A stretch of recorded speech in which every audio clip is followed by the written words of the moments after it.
Somebody beat me? Really? I came in quick early tonight. Yeah, 2 people beat you because Sampy was here Friday morning.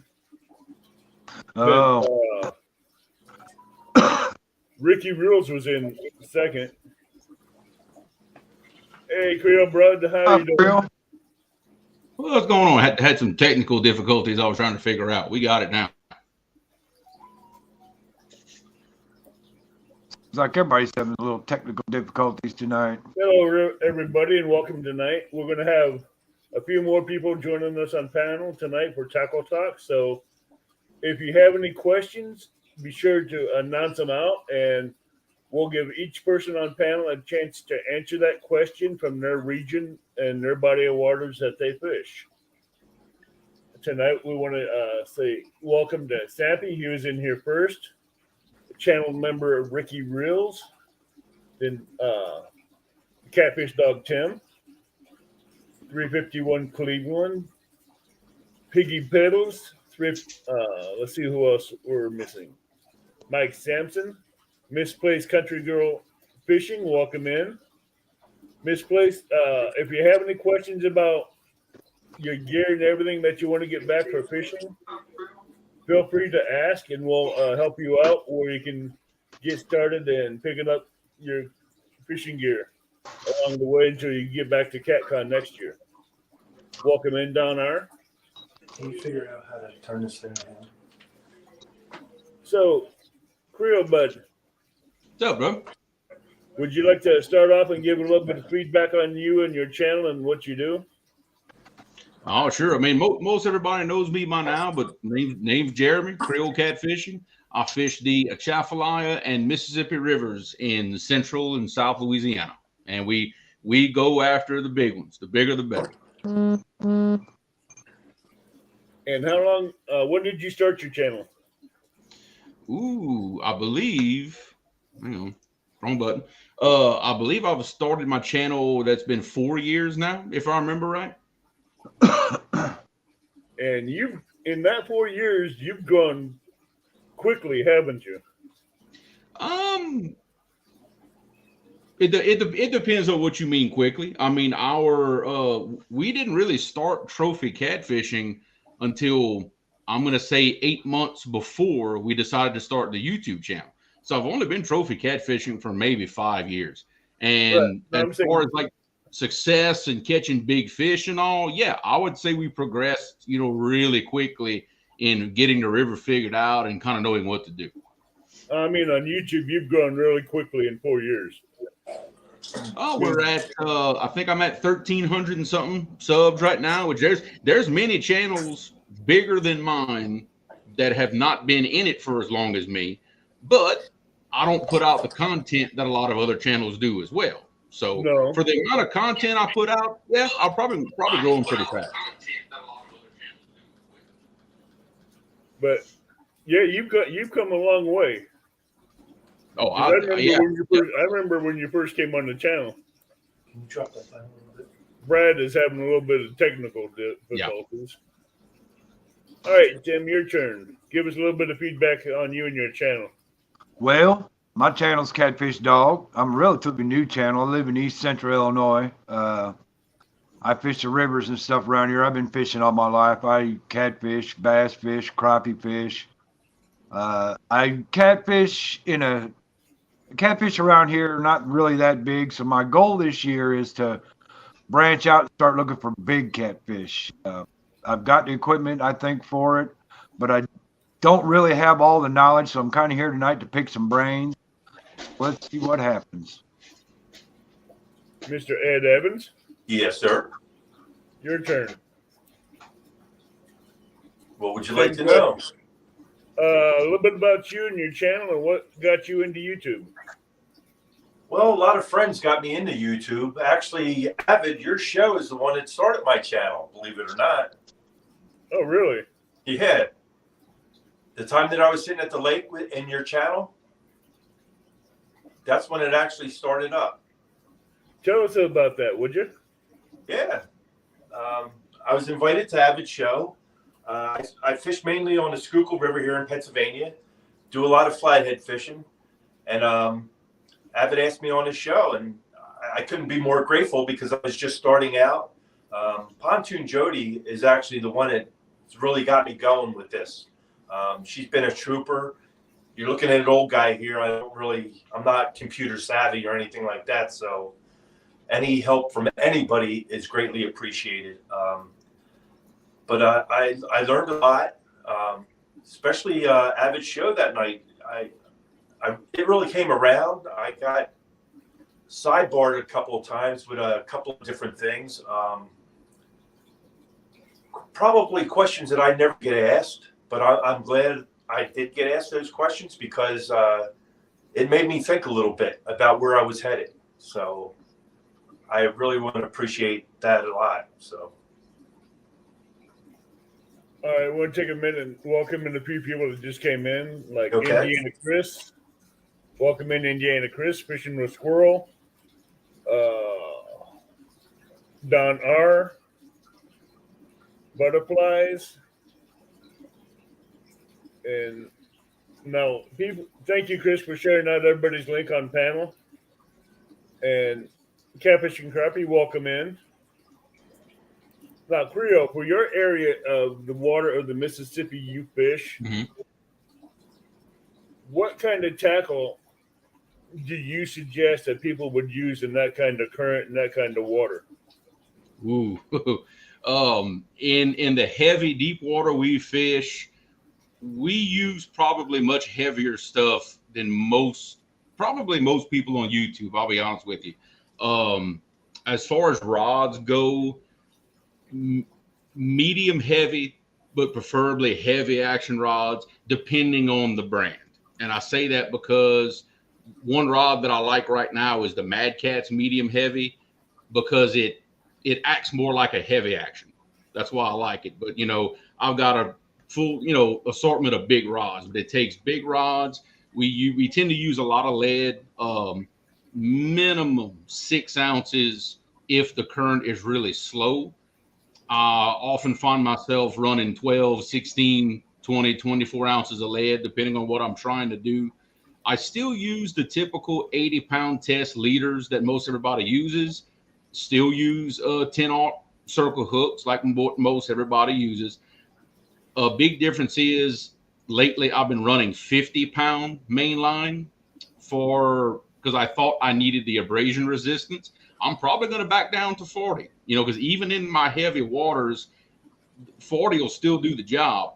I just, you just need to take your time a little bit in heavy current and all. But the big thing with us is to make sure you've got a heavy enough rod to handle the size of lead and everything that we have to sling for that big current. That's the biggest difference between me and probably 95% of people on YouTube, is that I've just got to use big heavy rods where most people really don't have to.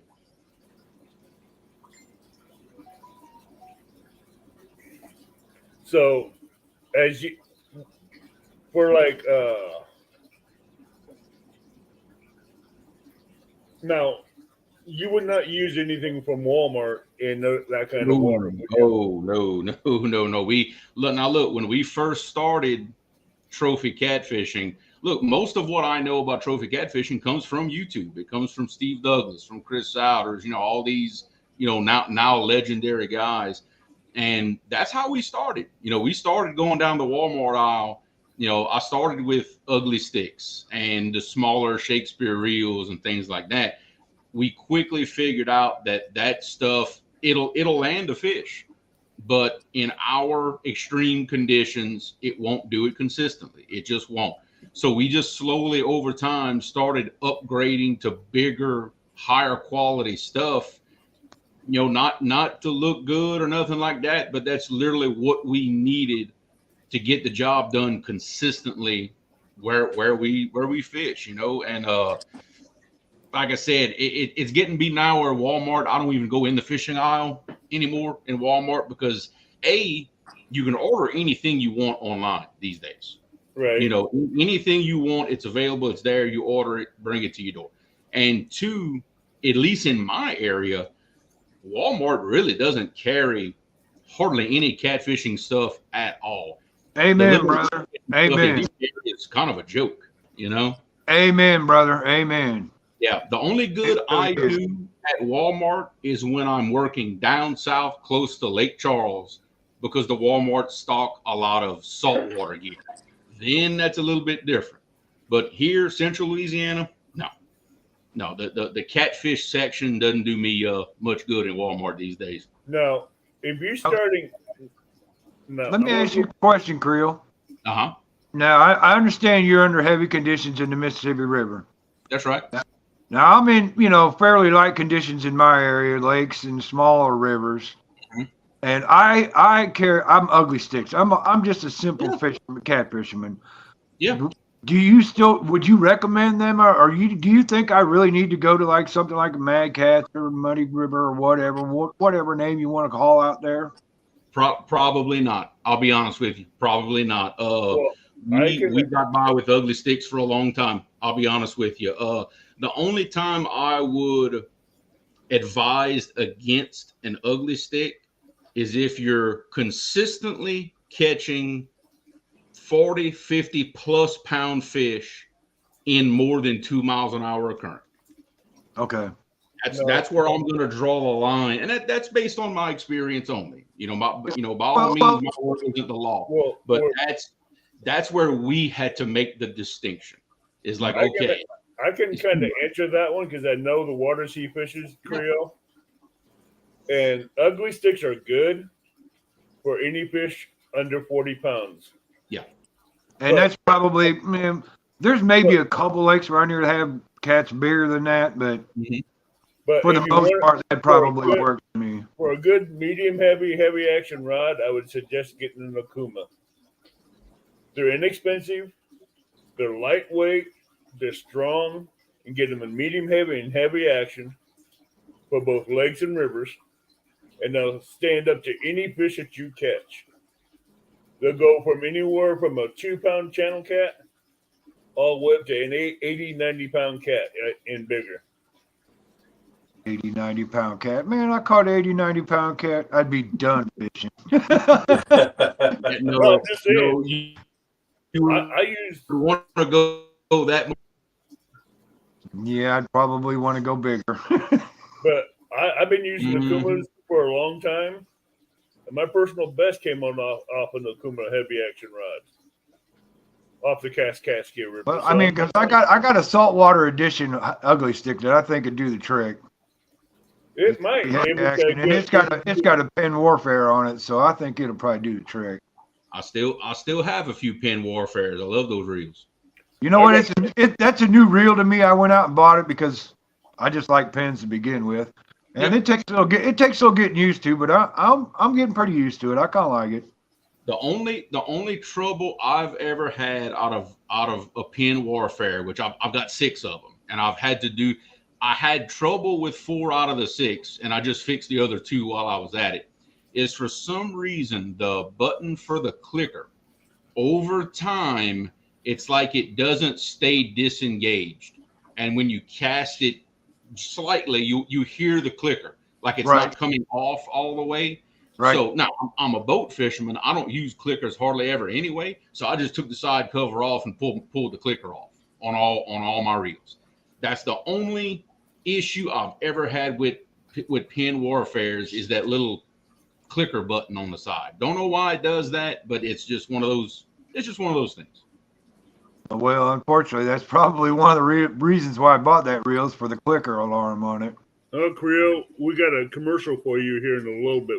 But I got Abu Garcia right here that I'm just getting ready to get worked on. It's got a bait clicker on it too, so I'll be all right. Oh yeah, you'll be good. We got a commercial for you coming up here in a little while, Creel. A commercial, huh? Well, I got to see this. No, it's going to be heard. You're going to hear it. It's going to be a live commercial, buddy. I'm telling you, you're going to love it. It's going to be funny. You're going to love this one. I'm a little scared now. Nah. I just came up with it last night.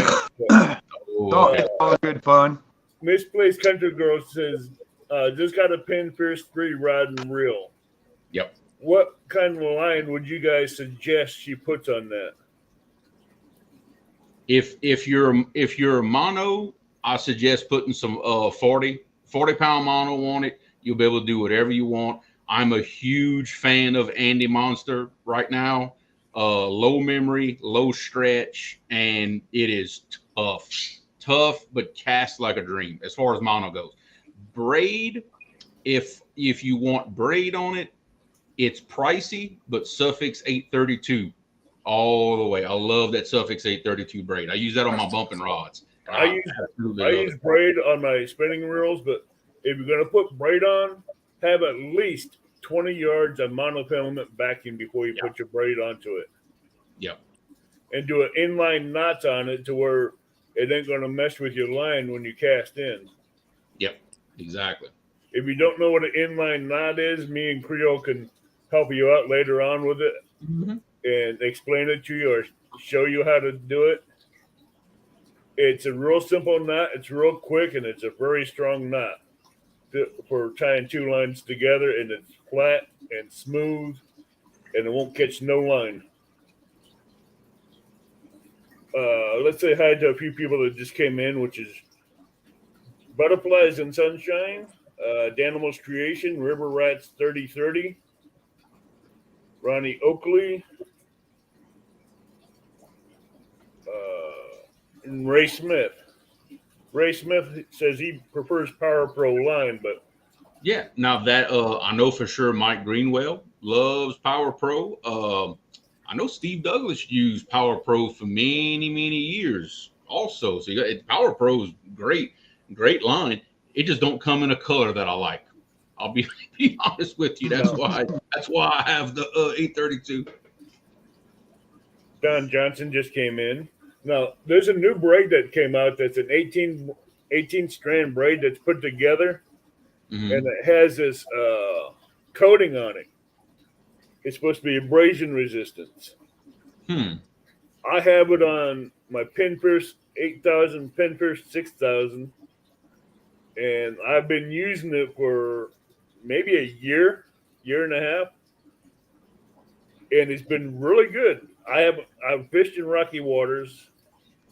I've only broke off once because of a knot I tied. But other than that, it's been good. I haven't had much abrasion with it. Okay, that's good. Welcome in, Laughing Cats Fishing. Hey, Thomas, how's it going, buddy? But What's up, Tom?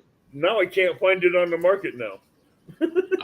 Well, that's usually what happens. You finally find something you like, and then it's gone. Can't find it no more. That's now we gotta. That happens with everything. My wife tells me that all the time. Yep. Now we gotta unspool it off the drill, off the reel through a drill in the pencil, and do it backwards from another drill onto a pencil, so you can reverse it, put the old stuff on the back, and have the fresh stuff out. Yep. And that takes more work now. Yeah. Guarantee you. What reels do you prefer? Flip it up. You want it, Ed? You want to take that one? What's that? What kind of reels do you prefer for catfishing? reels? The reels that I'm using, Yes. you're not going to want to buy any of them because you can't find them. I'm using Shimano Takota 600s. Ooh, hey, They don't make them anymore. And I'll tell you what, the six that I've had for over 20 years, none of the six have ever been apart. I never oil or grease anything. And it's the best reel that I've ever found. I had Penn Squalls, the 20s. They're an okay reel, but I had to take them apart and grease them up because for some reason I'd get debris and stuff behind the back plates of them, and I didn't know where it was coming from. It's just weird. But if I could find more of these Shimanos, I'll buy every one that somebody's got. That's how much I like them. Really? But at the time when you were buying them, they were $258 a piece. Yeah. Yeah, that's about like pin reels right now. They're about they go from $150 to $300 to $500 a piece. Right. But they're workhorses. Yeah. Those pins, the ones I'm using are saltwater, freshwater reels, and I haven't taken them apart since I've had them, and they've been bringing in fish every year. But Yeah, I started out with the ugly sticks, the catfish series, Mhm. yeah, and I sold them to a gentleman in Texas. I had 6 of them. I got away from them because I went to the Hellcats, the 7.6 footers. They're medium heavies, but like Creel was saying, these are a whippier rod than the catfish rods that he's got. Yep. The bend on these, I really like them because it's more like a shock absorber to me because I'm fishing for flatheads and I fish with my clickers on all the time. If you watch my shows, I have the clickers on. When you watch Pontoon Jody's show, all the fish that I caught, the people out there in the viewing world knew that I had a fish on because they can hear my rod running. And they kind of like that. Oh, that's Ed Evans. Yeah. But that's just how I fish. But I don't have the current that Creole has. Yeah.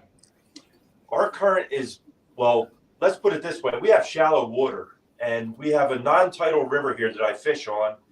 I'm lucky if I have a hole that's 20 foot deep. I'd be lucky to have a 20-foot hole. When I anchor up at nighttime, I'm sitting in 6 feet of water, and I'm casting over in 2 and 3 feet of water. I'm casting right up against the bank. The reason being is the flatheads that I fish for, they're prowlers. They're out at nighttime, and their number one object is just to feed. And when they do, it's easier to catch a fish in this much water than it is that much water. So that's right. why they're up there on the shelves and stuff. And that's why I use the clicker, because I don't have the current to worry about. Yeah. And as far as Creel was talking about weights, I don't know if you guys were watching the River Wars or not. Mm-hmm. But if you were, I've made weights because the weights that we use here are like Creel was saying, he's got to use heavy weights. Yep. So I'm now making 8s and 10s, but I usually use 4s and 5s. Yeah. On my river. But I'm using bait as big as my hand live, but I can still get away with these 2 weights here. I don't need these. When I go to the James, now I have to take the heavier weights because can't use light weights there. The James River's got a pretty good flow on it too. Mm-hmm. And then I also use dragging weights. These are 3 ounce, but they also have floats in the top of them. So when they go through the water, it's like this. They don't drag straight down like that. Gotcha. And these work great. But my main line is a 50-pound test, believe it or not. And I'm using the slime line by Catch the Fever. It goes with the rods, kind of. So it's good stuff. And I haven't had a problem with it. And like everybody else, the shock leader, 80-pound. And I use mine, our fluorocarbon. I'm sorry. That's my 80-pound leader for my snow hooks. Okay, now I'm gonna ask. You're the first person I've heard of to use fluoro for your leader. Why fluoro? I've always used it because I used to fish down the shore a lot, and the stripers, they're line shy. Ah, okay. So the fluorocarbon gave them a lot less to look at, but I've always used the fluorocarbon, and I like the way the knots are tied, so I just stuck with it. Okay, but there's no rhyme or reason to it. For you. I've tried different colored lines, regular mono lines. Everybody, when they came out with the red line, they were saying you have to go with the red because the fish can't see it. Well, if you're fishing stained and dirty water, they're not seeing any line anyway. Yeah. Exactly. It was clear water. Yeah, that's how it is for us. Our water is so muddy all the time that never once have I seen a fish unless it was breaking the surface. Exactly. I don't see the fish under the surface like some people do. When I see it, it's on top of the water already. That's the first look I see my swivel before, like my crane swivels. I see that before I see the fish. Exactly. That's how Same thing here. No, hey, we got some winners from the Whisker Seekers Golden Globes in here. Kristen Telly, Hooks and Hammocks, congratulations. And we have Pontoon Jody Catfishing, which are both amazing winners this year. Yep. Congrats, guys. That was awesome. Yep, If yep. Jody, get well soon. We know you're having problems talking with your voice. Priya, we have a question for you in chat by Thomas. Take my phone Guess Okay. what? What? We want to know We're going to run it. what bumping What? rod do you prefer to use? As of this moment, the Uncle Lou bumping rod is my favorite. It's just as sensitive as any other one I've held in my hands so far, but he puts his butts a little longer than most that I've seen, and being as I'm a taller guy, it's very comfortable for me. That's my favorite for now, but I have a feeling that one that I've got coming to me probably in a couple of months is going to end up being my favorite for obvious reasons. Priya, we have a legend in chat. I see that. Chris with Muddy River Catfishing. What's going on? How you doing, Chris? The man, the myth, the legend Mhm. of catfishing. Welcome in, Muddy Rivers, Chris Flores. Yep, got two of his rods over my shoulder right there. Here you go. I still want to meet that man so much one of these days. It's not funny. I've been watching him for a long time before I got onto YouTube. Welcome in, Cody 3+1. Misplaced Country Girl. If you have questions, feel free to ask them, and we'll get them answered for you and help you out. Yeah, absolutely. And she bought the rod and reel, pin rod and reel combo at CatCon for $90. Oh wow, That's a pretty good good. deal. Heck yeah, that's a good deal. That's a very good deal. And pin reels, you can't go wrong with them because their bait casters are like a freaking winch anyway. Yeah, I mean they're not. I mean I've heard from many people that because my reel of choice is a pin squall. I absolutely love them. There's reels that'll cast further. There's reels that are smoother. There's reels that are maybe nicer, whatever you want. But I haven't found anything else to put up with the abuse that we put reels through. Yeah. Even with no fish on, reeling up 24 ounces of lead in 5-mile-an-hour current, it feels like you're dragging in a 20-pound fish, and that's just the rig and the bait, and it destroys the worm gears on the level winds. On a cheap reel, it'll destroy those level winds. Always reeling it under tension like that. And eventually that's why we moved to the squalls, because they're the only ones that have survived that abuse from us. Not to say everybody needs that much, but that's what we gotta have. We gotta have strength over everything else. And look, I'm a boat fisherman. I don't need to cast 100 yards. I don't need the best casting reel on the market for what I do.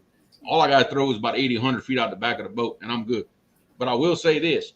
You put 16 ounces of lead on something, any reel will cast. I promise you that. Welcome in 922 Coffee Barbecue, Big Wrench.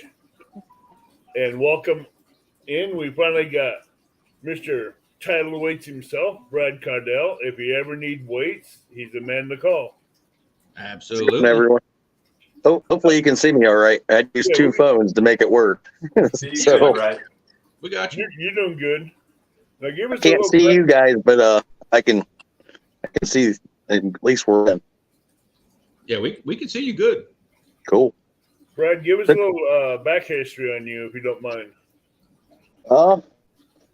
Where to start? I've been fit. My parents and grandparents always fished.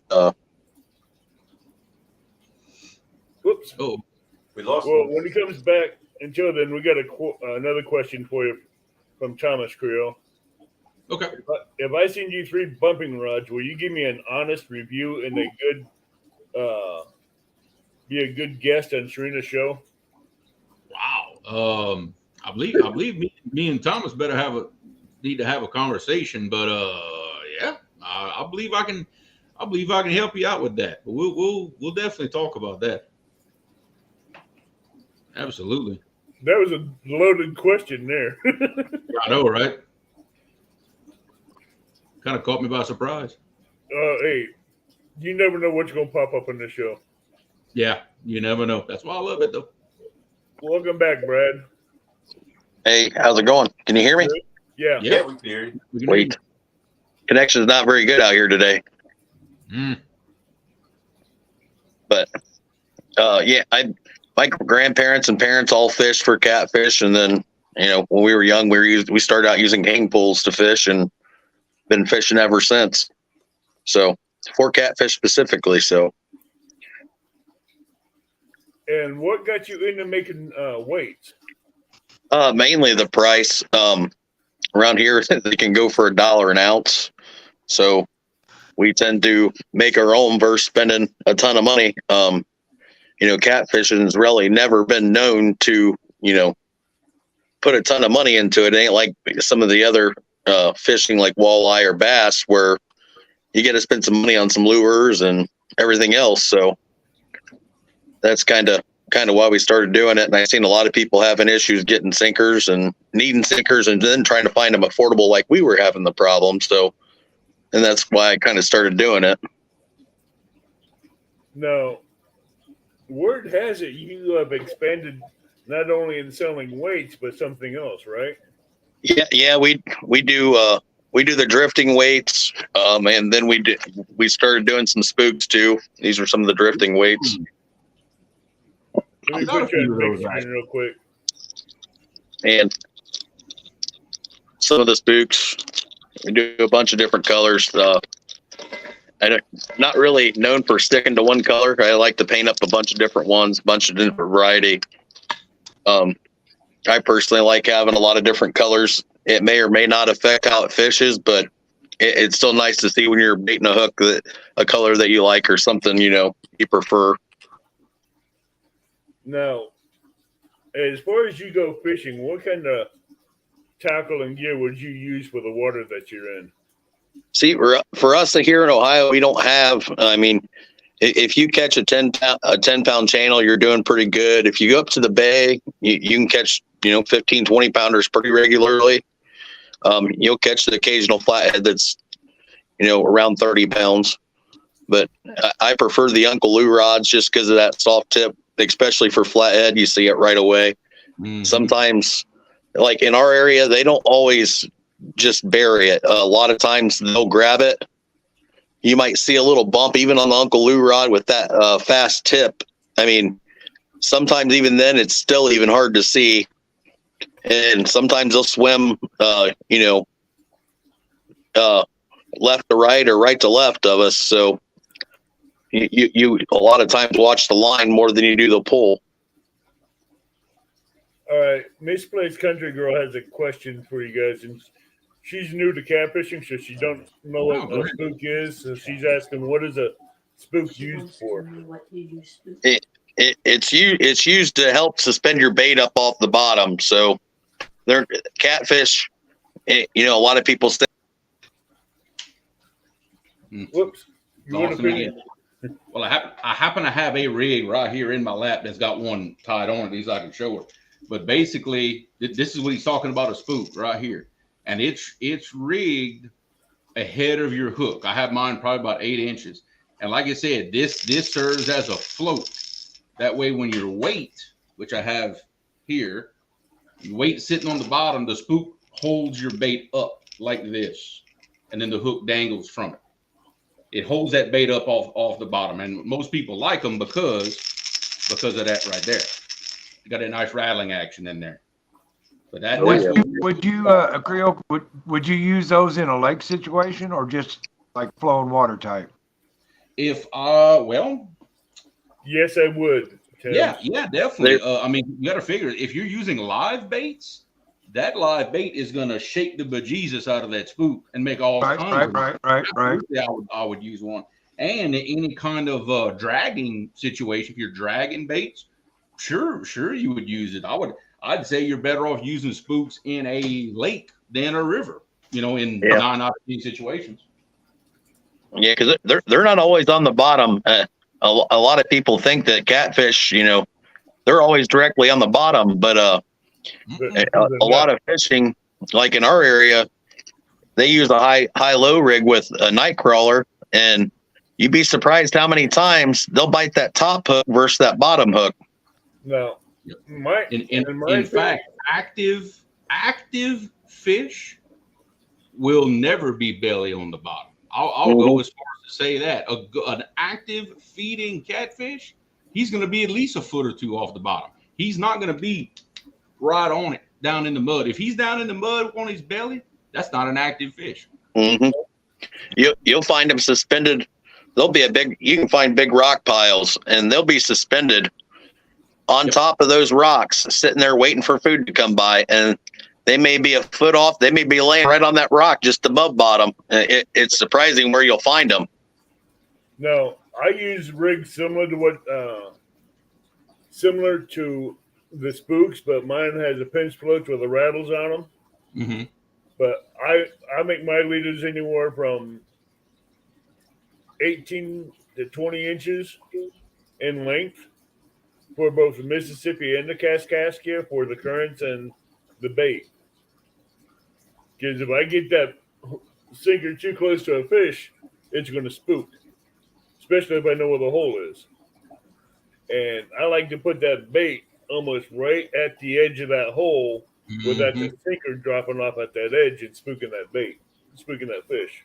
Yep, because the active fish, that's where they'll be. They'll be on the drop off, but right at the top of that break with their nose almost right up against it. That's where I like to see them at. Oh, we got a good question, and I think this one would be good for Creole. But I'm gonna let both of you guys answer this one. Misplaced Country Girl says, "How big a weight would I need to use for the Kentucky River?" Well, it depends on how much current, if there's current in the Kentucky River. That would depend on that question.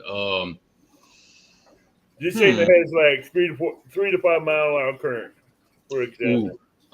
My kind of, like in my mind, my kind of go-to is minimum of 3 ounces of lead per mile an hour of current. You know, give or take 3 to 4 ounces per 1 mile an hour of current. That's kind of how I judge how much lead I need to throw, at least for a start, you know. She says there is current in there. Hello, Big Ranch. Hello, Lance. Hello, Heron. So now you'd say a 1 ounce weight per mile of current, right? No, three to 4 ounces per 1 mile an hour. So you would be looking at almost like a 12 ounce current for 5 mile, 12 ounce weight for 5 mile an hour current. It is possible, yes. Now, in certain situations, there's a difference. It's how much lead do you need to just hold your bait on the bottom, or how much lead do you need to hold your bait in place? That's 2 different things. You need a lot more to hold it in place versus what it's going to take just to hold it on the bottom. I'm assuming this is bank fishing, and Avid, you know this.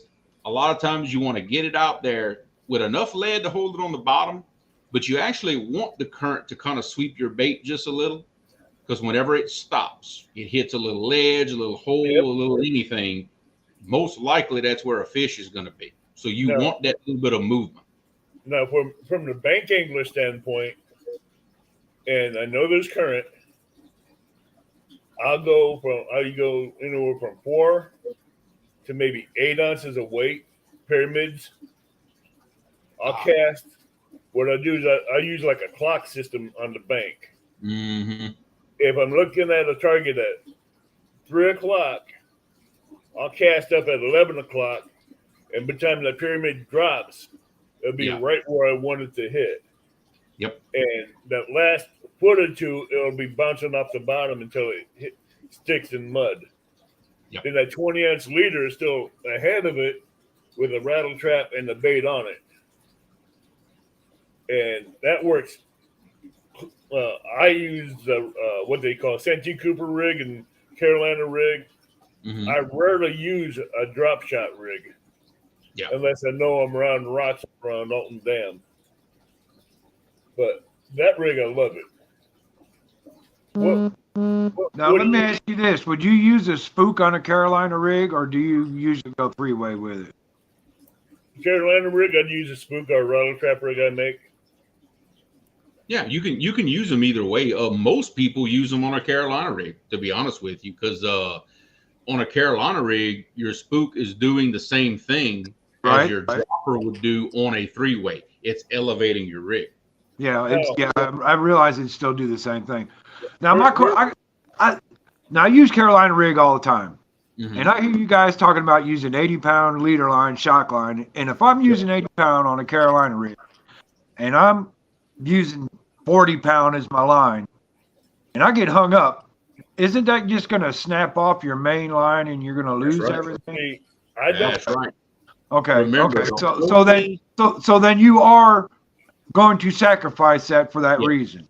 Right. Okay. Yes, you're gonna sacrifice the entire rig because you need the abrasion resistance of that thicker diameter line. The pound test is regardless. It's the diameter that you're getting with that thicker line. Okay. To me, with a Carolina rig, it almost seemed like it was almost backwards, really, because usually when I'm fishing for smaller catfish, 3 to 5 pound range, I'll use a lighter leader line. That way, if I get in somewhere, I can break it off and not lose my sinkers and stuff like that past the little. So, and in any other situation, you would be 100% correct. But especially on a big blue, their tooth patch is like a steel brush. Okay. And when they start raking that rough tooth patch against that mono line, they're gonna shred it and it's gonna break.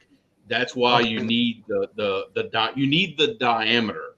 Unfortunately, you have to get higher test to get the diameter. If somebody would make 20-pound mono, that's the diameter of 80. Oh, it'd be a different story then. But it's the diameter for the abrasion resistance. Okay, so then you guys are willing to sacrifice the whole rig. That makes more sense to me then. You're gonna lose everything. That's just how it is. Yeah.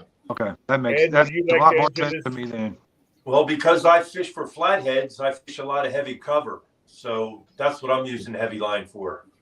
Yep, that's why I'm going 50-pound main line. Yep. Because I'm in structure all the time. Yep. I gotta bear down and get them fish out of there. Yeah. Yep.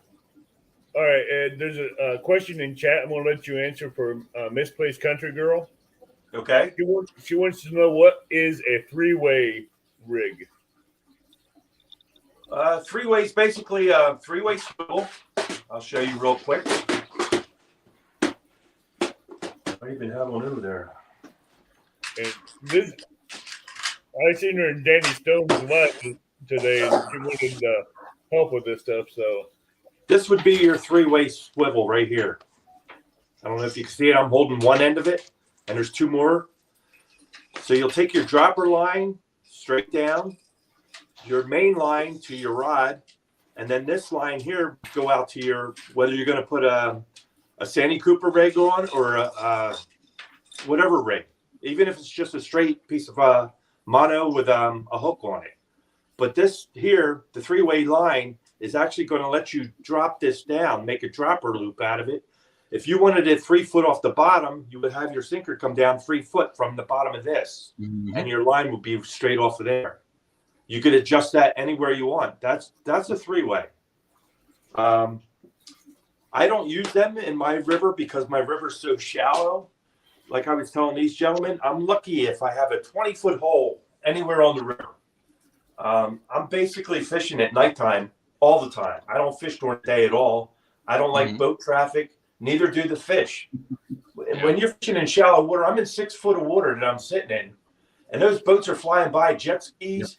They're dispersing all those fish. They're going to cover. They're not playing around during the day. They're coming out at nighttime, and their only purpose coming out is to feed. And they're scavengers, and they're on their move. They're roaming. And a lot of my buddies that fished there until they started fishing with me, they would run and gun, as you would call it, constantly pick up if they weren't catching anything in a half an hour and move. When I set up for the duration. I'm there from 7 o'clock at night till 7 o'clock in the morning in one spot. and Oh, I wow. wait for those fish to come to me. And on a good night, I get over 10 fish, which are all flatheads, no channels, because I'm using live bait all the time, most of the time. I can't say all the time.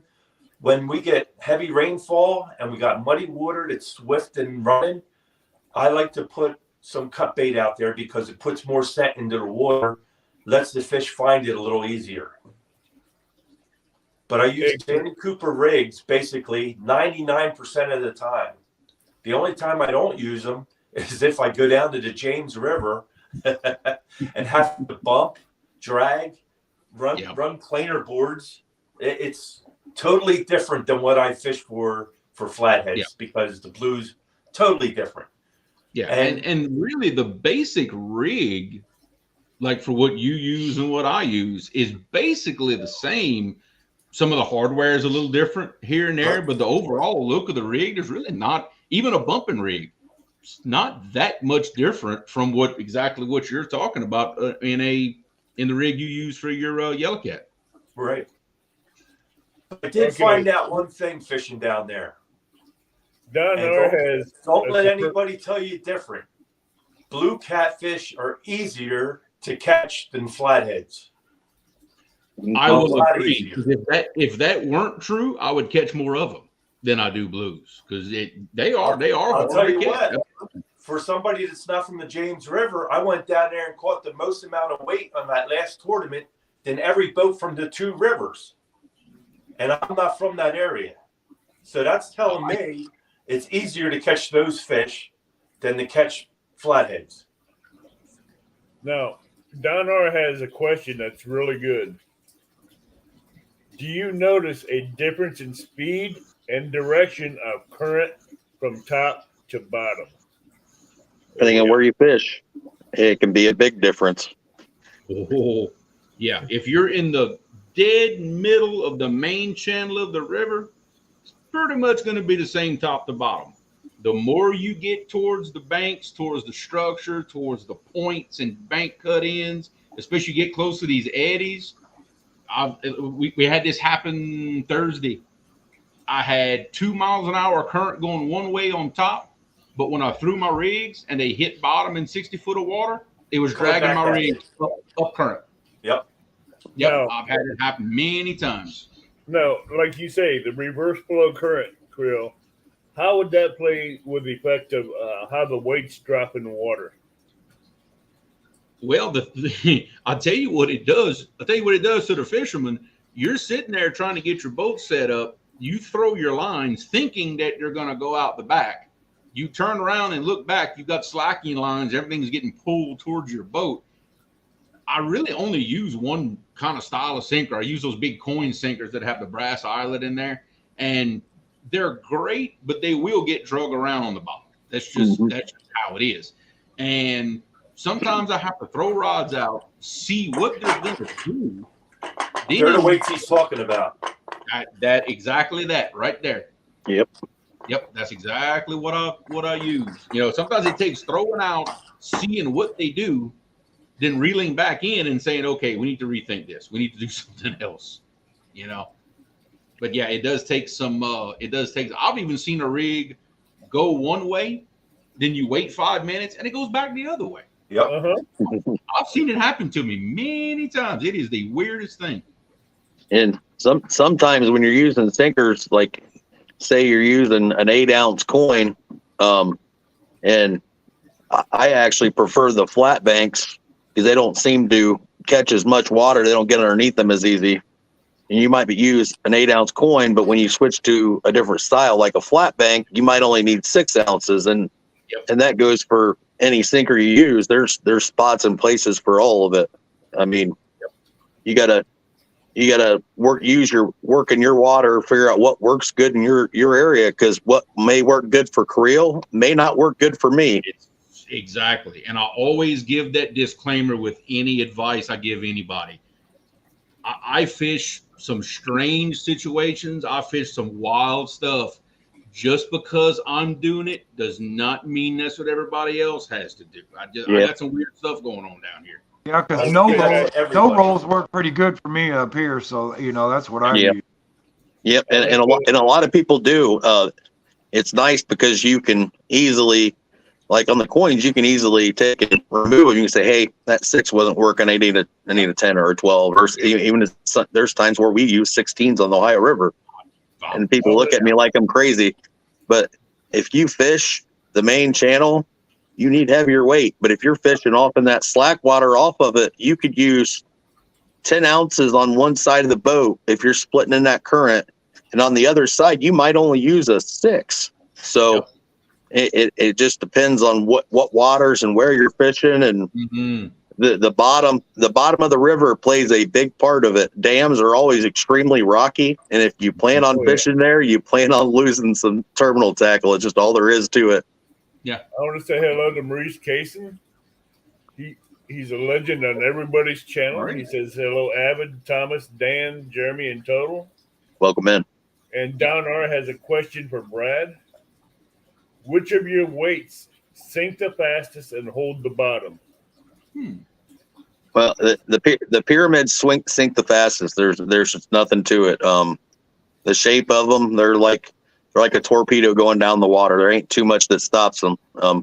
Flat banks are similar. They do pretty good. Coins, depending on your current, they can flutter. I've had 16s I've threw off the side of the boat, and I throw them at a 45 off the boat because I know the current's crazy. Like right now on the Ohio River, if you try to do it, you throw 16s at least 45 or maybe even better right now, just to get some 16s to settle back behind the boat somewhere. So yep. And you see, in my experience with that right there, I actually do better putting 2 8s instead of 1 16. I will say this: double weight, for some reason it goes down. It doesn't have that flutter effect like what you're talking about. Yeah, and bait size plays a big part of that too. The bigger piece of bait on it, the more drag you got on the line. So, and that's going to pull your weight before it ever gets a chance to hit the bottom. I will say this on pyramids: a 15-pound box of pyramids, steel-toe boots won't stop them. I ain't gonna go into that story, and Brad, please don't go into that story. But I just learned. Brad especially would appreciate this. See if I can hold it up to the camera. See this thing right here? Oh yeah. This is a suspending weight that I made. This is a piece of 3/4 EMT. This one is 12 inches long, full of lead. And I have had situations where I could not make this touch bottom, where the current would still pull this behind the boat to the point where it wouldn't touch bottom. Roger may still have that 7.5 pounder we made for him. He said he couldn't get them. I weighed this thing. It's just shy of 40 ounces. Yeah, that's good weight. 38 and a half, something like that. I'll call it a wind chime.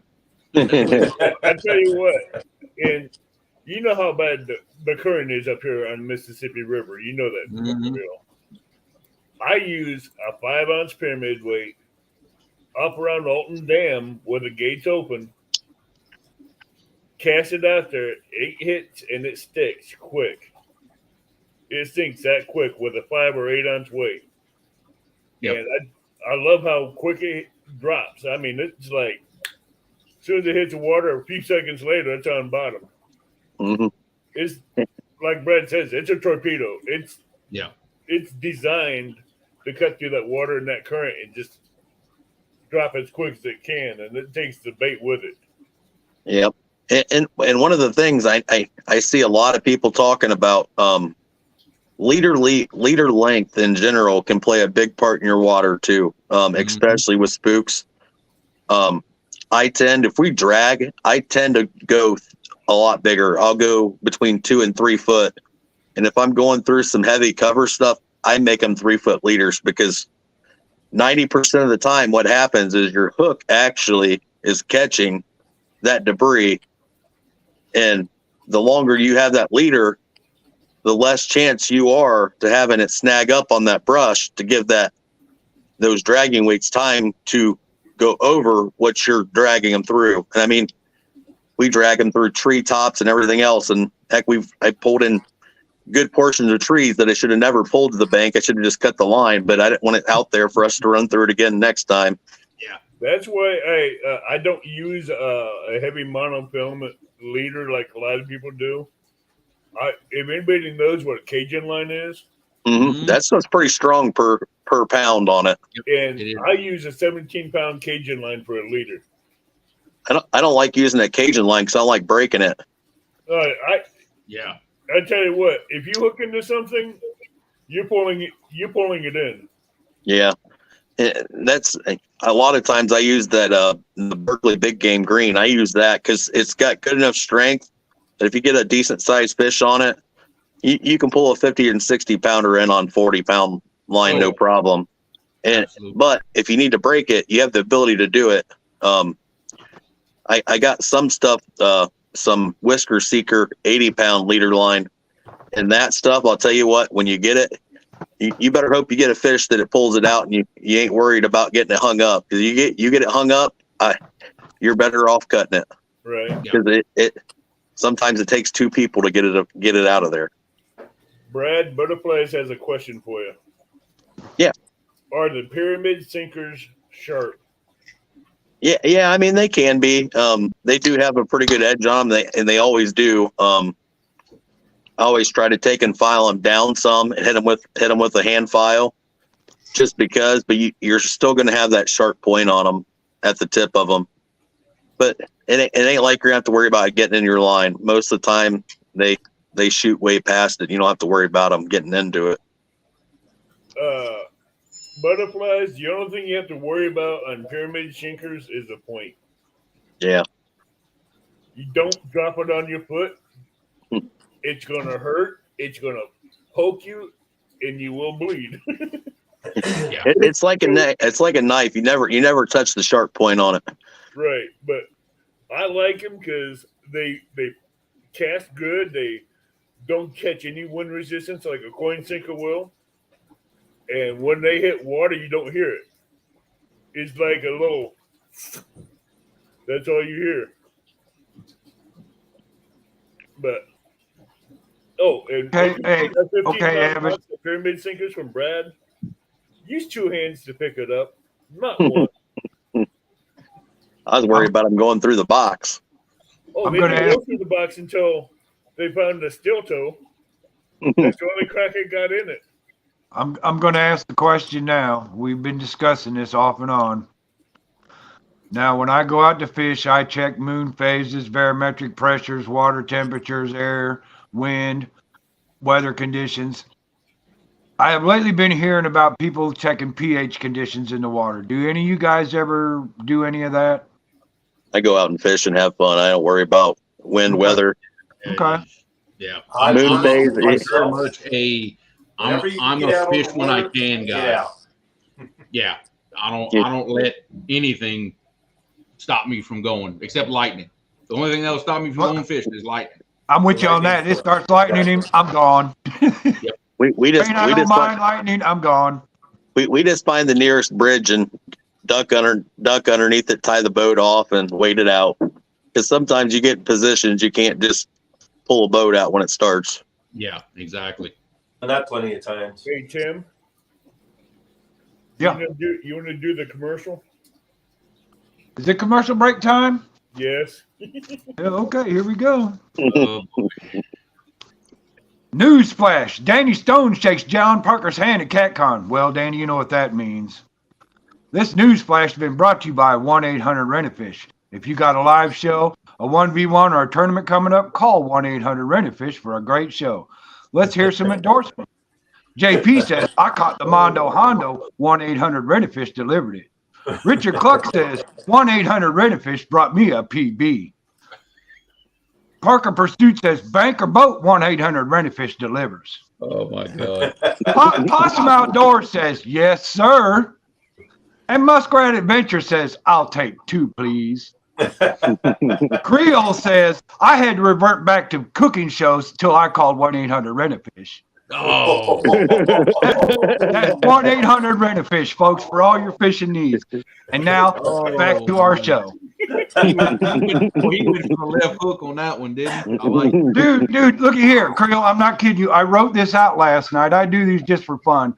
I wrote this out last night. It's the Mississippi River edition, just for in honor of Danny Stone getting Bank Fisher of the Year. Yep. And I put everybody, you know, that I could think of right off the bat that fishes the Mississippi River right there. I like What it. do you think of that one, Creel? Creel, better you than me, brother. Hey, look, hey, that's why I got big shoulders. I can carry the load. Here you Yeah. go. You better email that to him. Yeah. Actually, I do. I would love that in an email or a picture or something. I would love that. That is awesome. Have you got email address on your website? I do. Yeah. If you go in your about. Yeah, it's I in there. told you I'll see you'd what I love can do that about one, that. Matter of fact, I might email you if you send me your address. I might just mail it to you. Oh, Brad dude, was at CatCon, Thomas. good stuff. We were there Saturday. You know, no, I did not. I do these commercials for fun, but I will say that you can actually purchase 1-800-RENTAFISH merch off the Real Time Catfishing site. You really can. I'm serious, you really can. When John John took the cake. when John did that video of the Rent-A-Fish phone call, That was hilarious. I laughed till my sides hurt. That was the best. You know what? That's what got me started with these right here. It was that parody right there, exactly. Oh, that was the best. And you know what? I got some of them on my page, and I, you know, messaged John Parker, hey dude, here it comes. You got to, and he always messages me back. Oh yeah.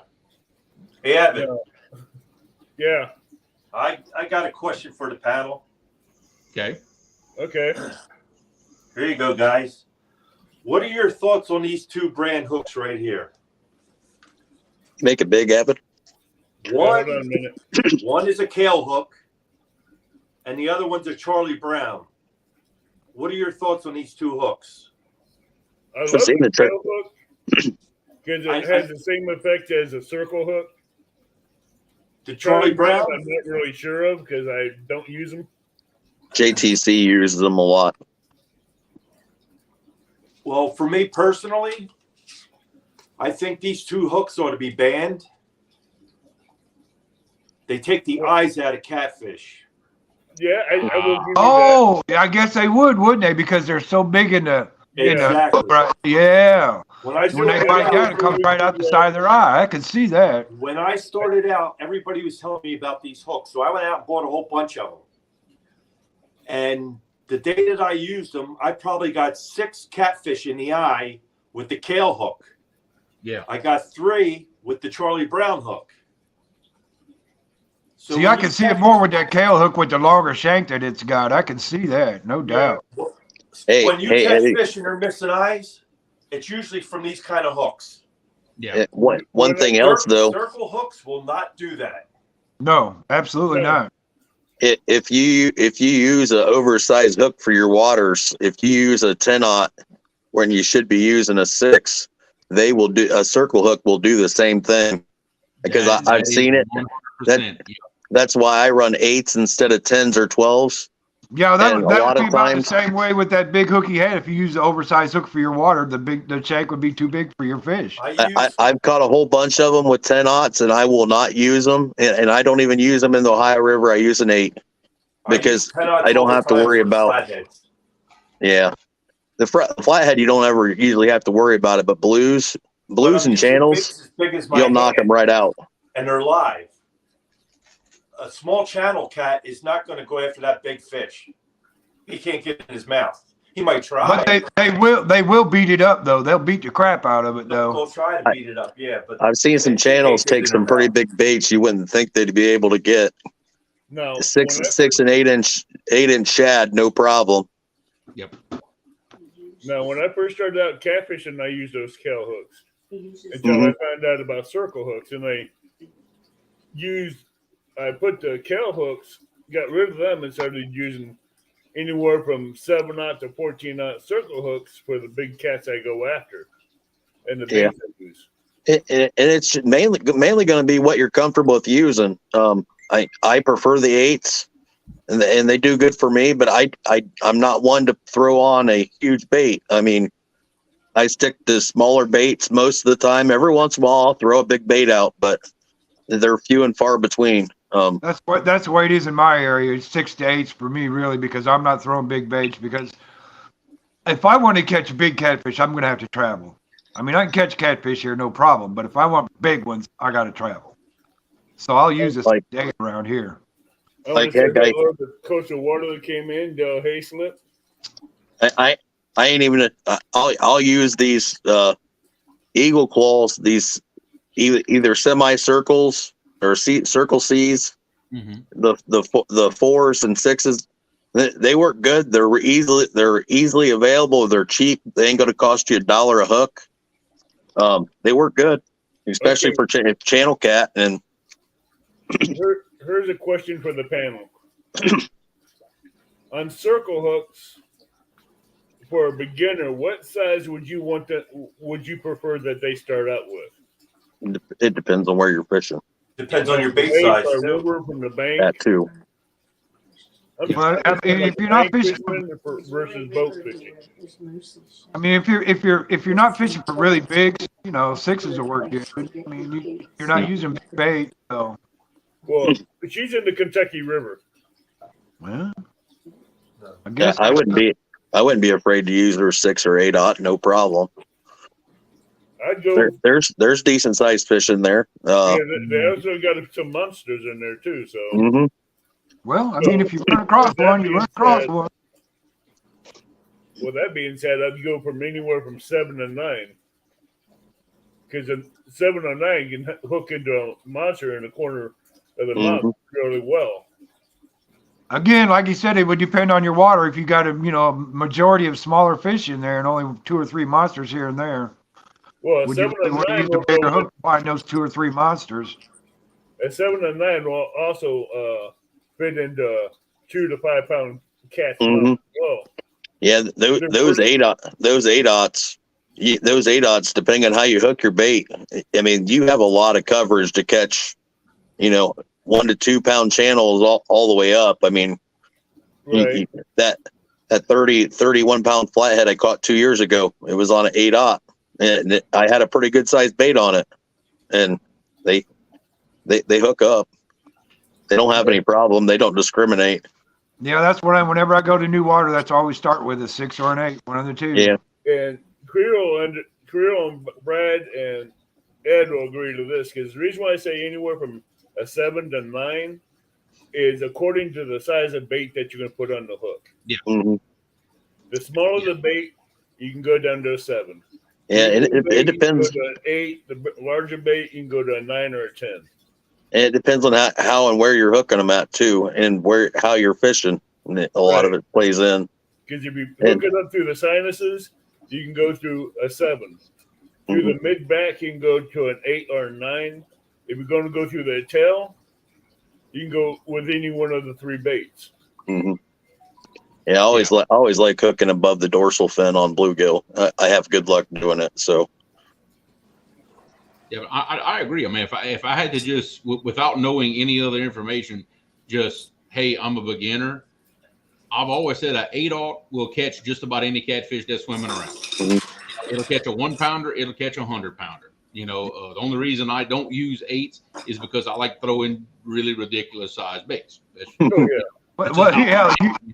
Your area, makes you do that.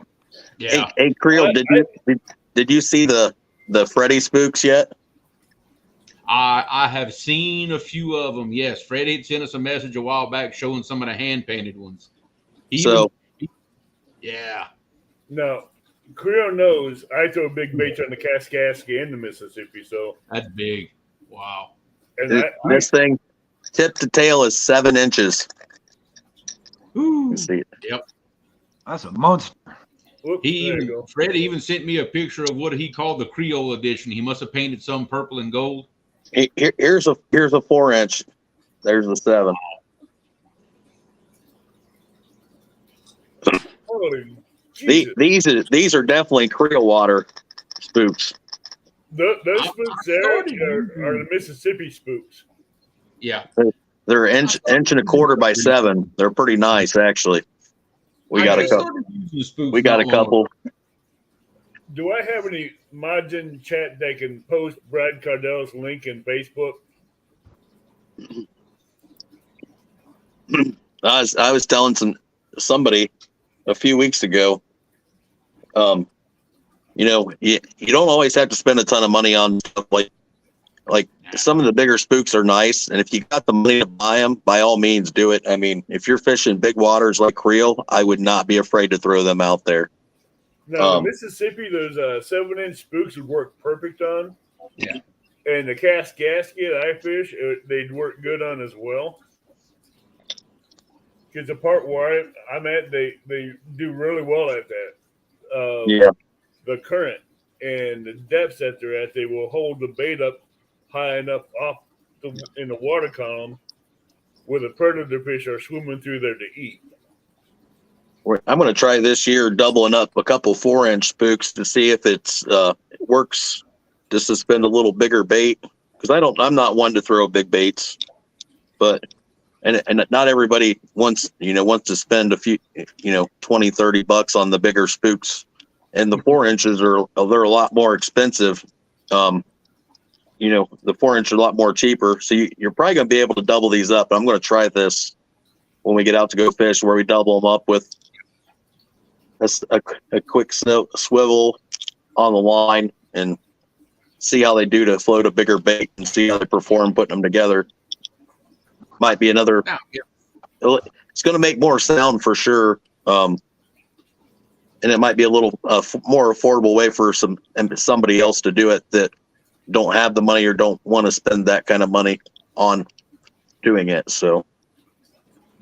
No, I don't have a float on this rig, but if you really want to float a bait and make some noise and you're on a really, really tight budget, look, I use this rig for years. I just add a second barrel swivel above my hook, and that traps 2 of these line rattles.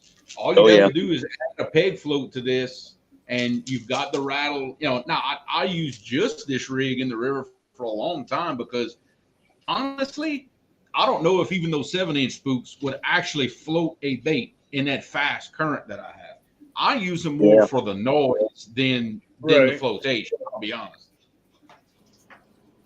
And I'm wondering if you hook 2 of those together, if it would have a natural fish type swagger to it.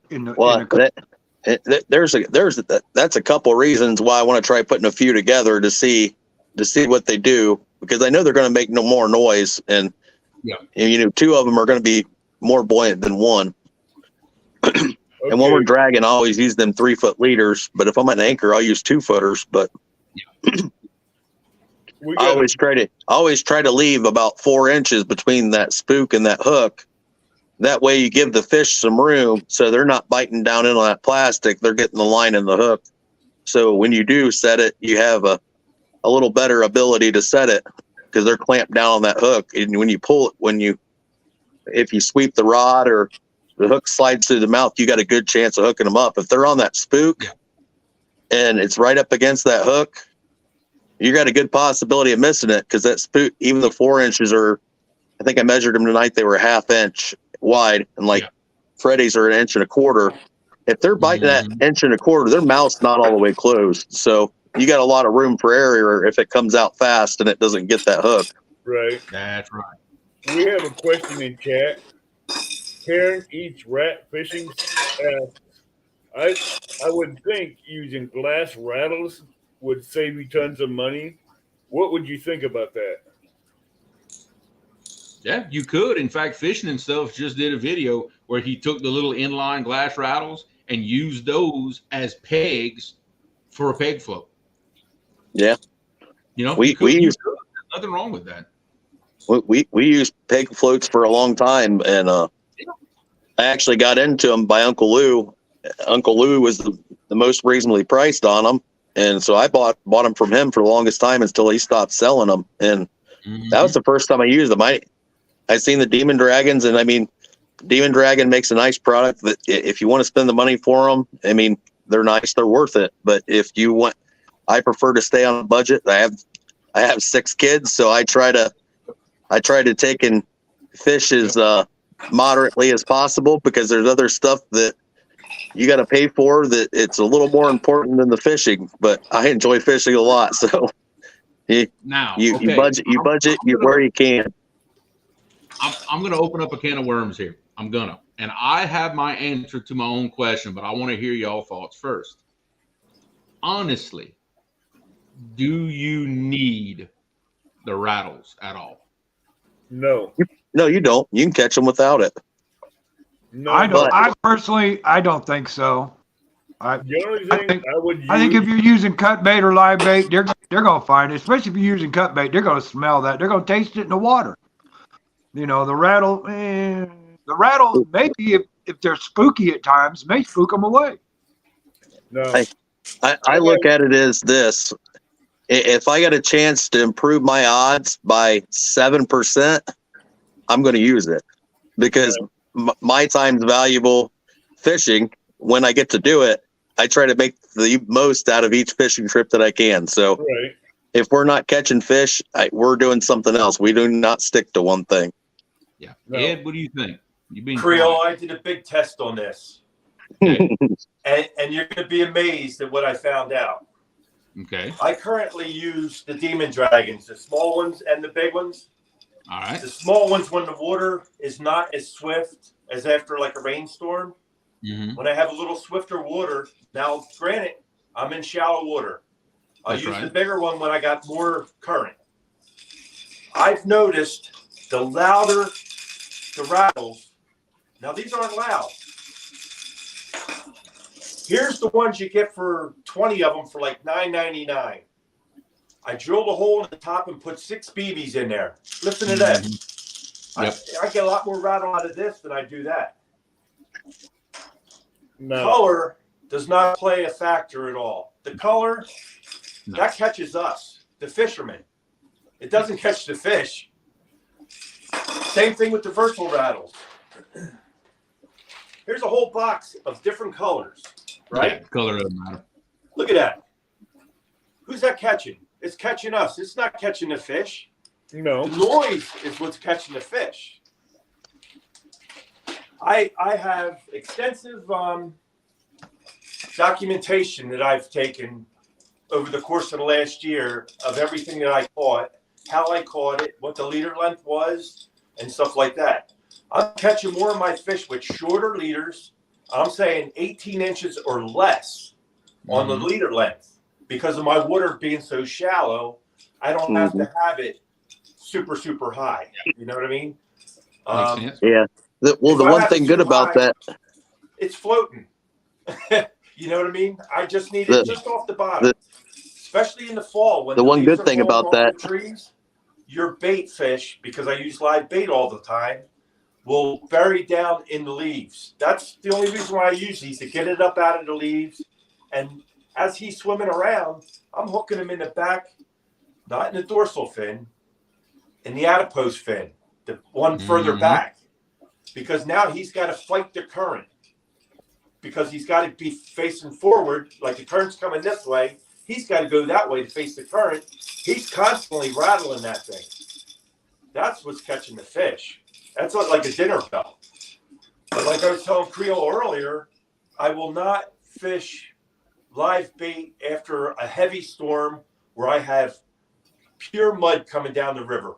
I'm using cut bait because it's getting into the debris that the fish are laying in, because they're not coming out of there. If the water's too swift for them, they're staying in the holes. But if you put that in front of them with that blood scent going into the hole, you got a better chance of hookups. One day I'll have to sit down with you guys and show you my book. You'd be amazed. You want to go get that other? Yeah. Real, I will say this. And I'm going to show you for the first time ever. There hasn't been any of these made yet. I just started making them. As soon as it comes in, I'll show it to you. I've done Yeah, I've done the thing about it is you'll find out if you have deeper water, it'll change them too. Yeah. They glow in the dark. There's no light on this. They glow in the dark. I can see that in shallow water, especially. Exactly. Yeah. But again, the color is not for the fish. It's for us. No. We're solo Yeah, on colors all the time. Okay, throw it back on. I know here's where I'm at on the whole rattle thing is when the fish are active, and I mean the fish are active. You're on a good bite. Right. I find it doesn't make a difference. I'll catch No, because You don't need anything. I'll run half rattles and half without. I've always done that. I'll just catch fish. That's just all there is to it. But I will say this: when the bite is really tough, and I've really got to work for them, especially during the colder water months where I've really got to either put it right in their face or try to make them get up, the rattles, whatever kind, whether it be the inline rattles, the spooks, whatever you have it, that's when the rattles for me start to shine, is because then they'll hit the rattle rigs 3, 4, 5 to 1. Mhm. But based on all of that, and I'm sure y'all all agree, all the fancy best stuff in the world does not matter if you don't put that bait in the right place to begin with. Got to be in There's strike zone, nothing, right? I agree with there's that. nothing 100% on the correct. market that is going to call that fish from across the river. Right. It ain't happening. They don't make nothing that'll do that. And when they do, that's going to be a rich dude. But nothing's calling him from across the river. You've Krill, got to put the bait where it needs to be. you brought a question up from Don. He says the Missouri River is mostly shallow with some holes in it. What's your advice to get your baits to drop in the hole with a lot of current? Ooh, that's going to take a little trial and error and a little bit of practice. But it's kind of like what you were talking about earlier, Avid. It's timing. It's about throwing up current and using just the right amount of weight to where it's on bottom, but the current is still dragging it real slow, and you're letting it pull it into that position. That would be the way I would do it, because that's how I find the bases of ledges in my boat. Same thing. I drop it out the back of the boat, and I let that. Basically, I'm bumping it back with my rod. I'm bumping it back, and I'm letting that current drag that weight until it falls off, and then I'm putting it in the position that I need. Yeah, the Maumee River's like that. It's real low in the beginning stages by the dam. You'll have the walleye guys go out there and weight it, which we have too. We do it for the catfish. You'll find the holes, and we'll cast in front of it with a weight that will still pull it. And you got to find the balance with the current to get it, because you'll know where the hole's at. Yep. You'll throw it in front of it, and you got to let it sweep it. And the more weight you can get to move, it'll drop fast when it hits those holes, and it'll go right in it. And you'll be pulling fish out. You'll pull every fish out of the hole almost. Yep.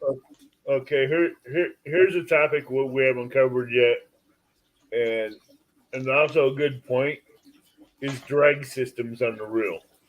Oh yeah. You definitely want your drag set, and you want it set right. You don't want it. Sometimes if you're fishing, like if we fish new waters, I'll leave mine a little loose first, a little tight. Yep. I was the opposite. You'll keep yours a little tight? Why? I'm casting right in front of the brush pile. I don't want that fish taking it back in there. I got to get him out.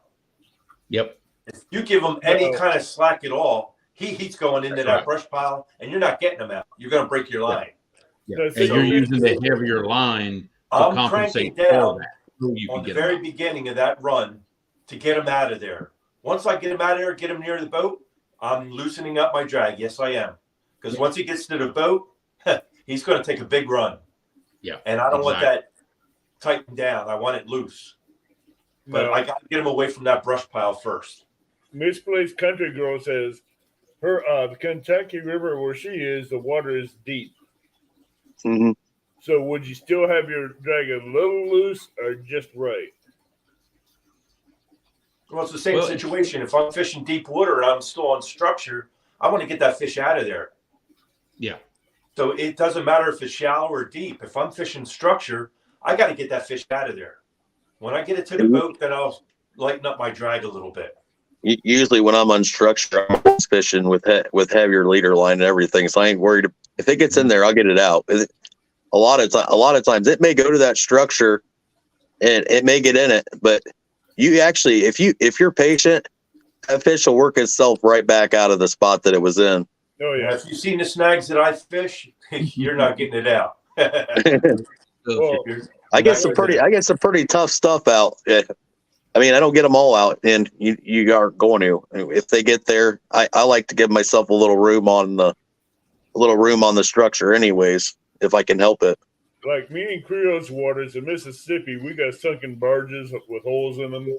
Sunken Barges are great fishing. Railroad ties, all that stuff, and you never know. I always find if I get me a catfish into some structure, I just sit the pole down, wait for a while, let's see what he's going to do. Because I mean, one way or another, if he's not going to come out there, you're going to break the line anyway. So You get a 50-50 chance. Set it down, let him do his thing.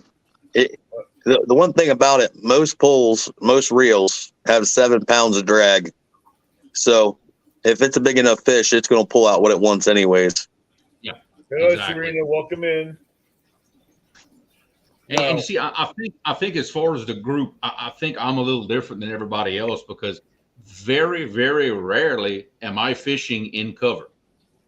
Yeah. Very rare that I'm actually throwing in some real nasty stuff. A lot of the places where I catch my fish, especially the big ones, I'm fishing structure, but I'm fishing, bottom contour structure. I'm fishing ledges. I'm fishing drop-offs, holes, things like that. Hardly ever logs, rocks. Cover. You're fishing blues, right? Yeah. Oh yeah. Yeah. I'm catching blues. Okay, I only do flatheads. So Yeah. But that's. Oh yeah, exactly. And that's what I always say is that there's hardly ever one answer to any question. Like I said, Right. if you're chasing that stuff in cover, absolutely lock it down, get him out. Once you got him out, then you can ease up, do what you got to do.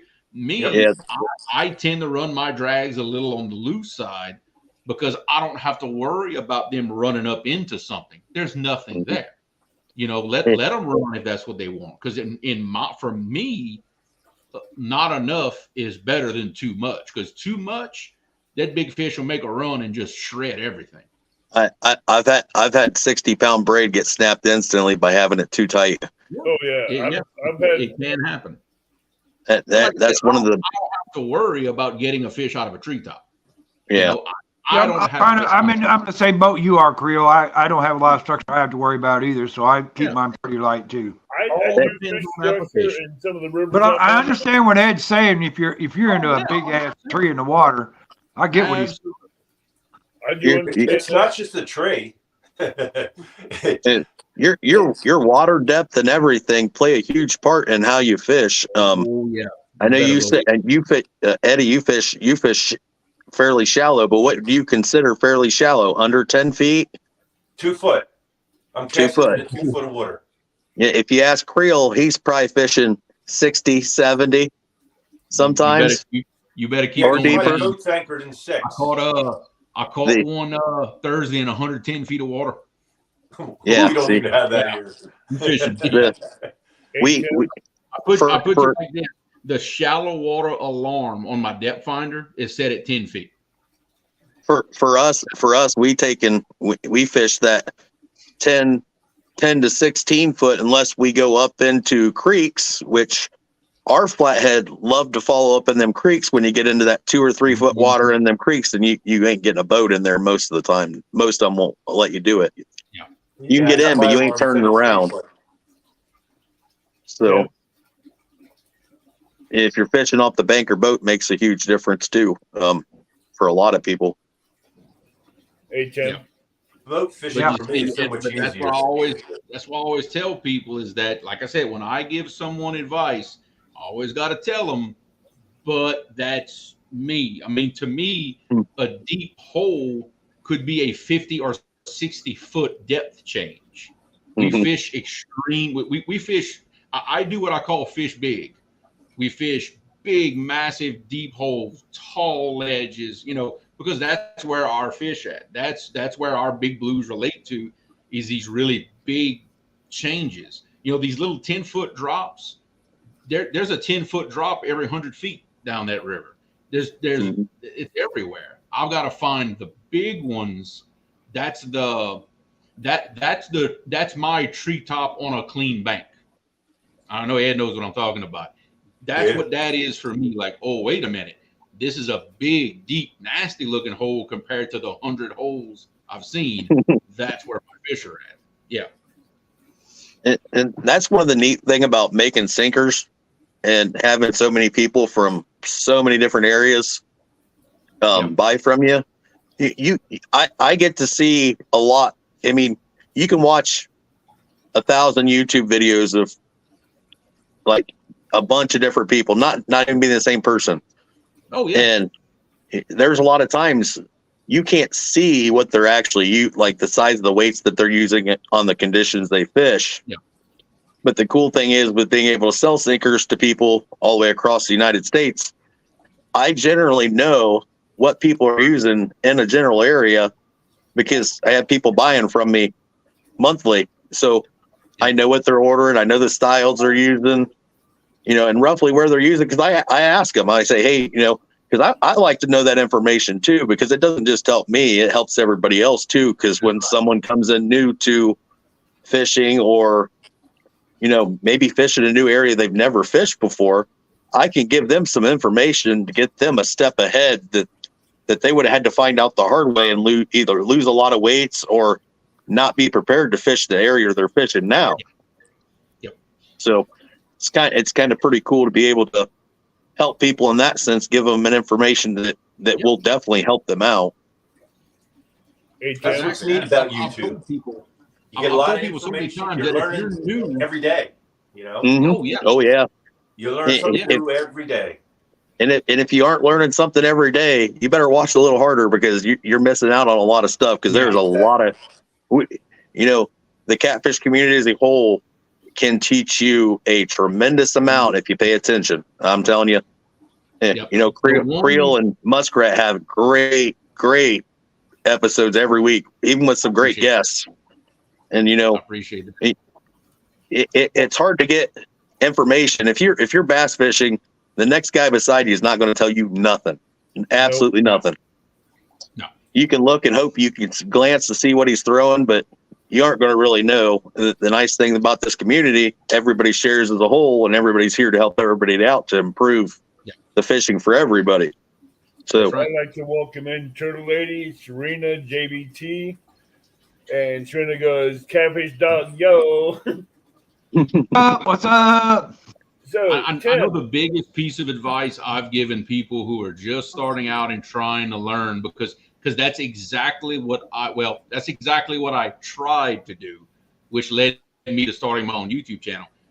Find a YouTube channel that either fishes your waters or fishes something similar to what your waters are.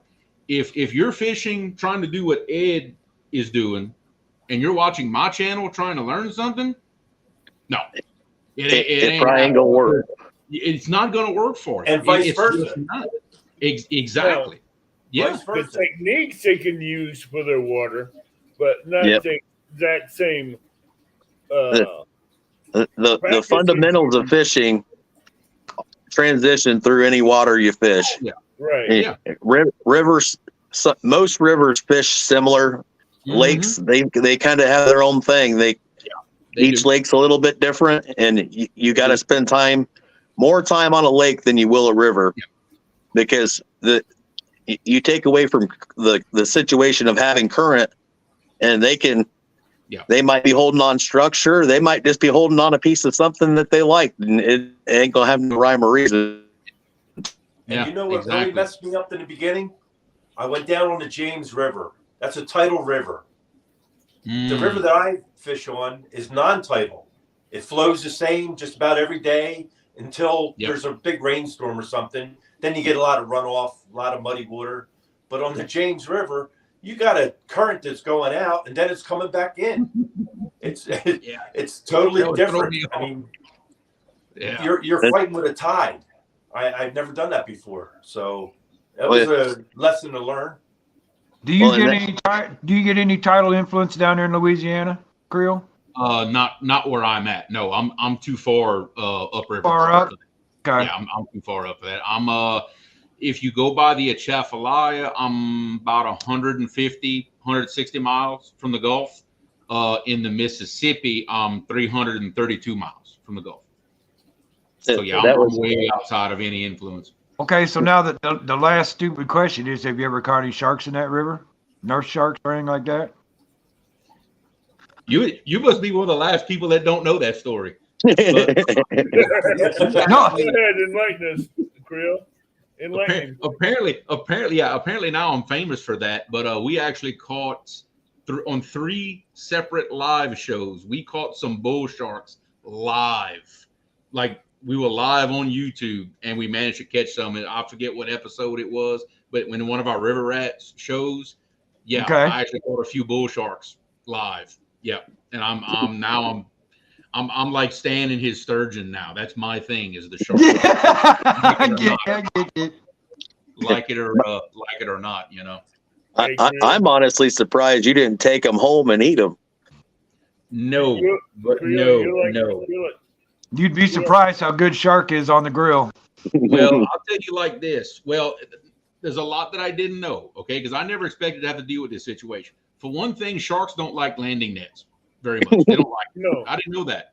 No. I also did not know that if you leave that shark on the deck of a boat for more than about 20 seconds, your deck of your boat starts smelling like your bathroom at your local dive bar. Yeah. It is bad. Dude, it was so bad. I couldn't even park my boat under my carport. I had to leave it out in the backyard overnight. I couldn't even be around it. It was so bad. I didn't know any of that. Creel, there's a statement made in chat that I think you can relate to from Serena. Mm-hmm. Hey, y'all, I can give you pointers on how to fish actively for 39.10 hours. It applies to all rivers. Hey, yeah, because let me tell you something. I was a victim of about 28 or 30 of those 39 hours. And let me tell you, yeah, I know 100%. Hey, Sharina, how's it going, girl? Hey, Tim, Yeah. it's that time again. It's going to be the same commercial again. I only wrote one. Hey, you have another one. Worth a repeat. You used one last night. Well, last night I just did it on the fly. You know, this one here, I had to do this special. I say you read that one again. I think it's worth a second go. Yeah, go ahead. It definitely All is. right, here we go. Newsflash. Danny Stone shakes John Parker's hand at CatCon. Well, Danny, you know what that means. Sorry for your luck. This newsflash has been brought to you by 1-800-RENT-A-FISH. If you got a live show, a 1v1, or a tournament coming up, call 1-800-RENT-A-FISH for a great show. Let's hear some endorsements. JP says, when I caught the Mondo Hondo, 1-800-RENT-A-FISH delivered it. Richard Cluck says, 1-800-RENT-A-FISH brought me a PB. Parker Pursuit says, bank or boat, 1-800-RENT-A-FISH delivers. Possum Outdoor says, yes, sir. Muskrat Adventure says, I'll take 2, please. Creel says, I had to revert back to cooking shows till I call 1-800-RENT-A-FISH. That's 1-800-RENT-A-FISH for all your fishing needs. Now, He couldn't hold it in the second time. Hey, I know this Creel just turned off his camera because he started busting over. It was better the second time. That was good. Thank you. That's just something I play with. I have fun with. I just think it's hilarious. Hey, send me a copy of that. It is good. Send one to Creel. I want that one. What's wrong, Creel? I could always use a good laugh. I love it. On the screen. Serena says she. It ain't too often someone gets Creel a little red in the face either. Hey, I know, because at this point, I thought I've heard everything. Like, I thought people have just hit me in every way, and I'm just used to it. That was a new one. You get me Is that sunburn? Is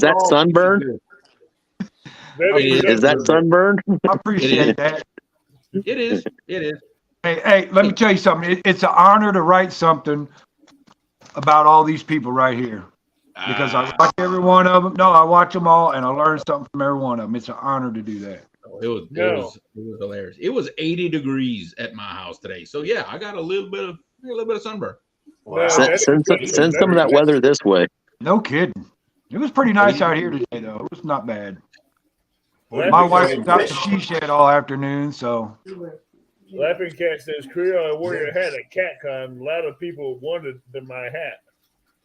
I need to make Real, I'd this. be happy with half of that temperature. Now, let's go with hooks. Okay.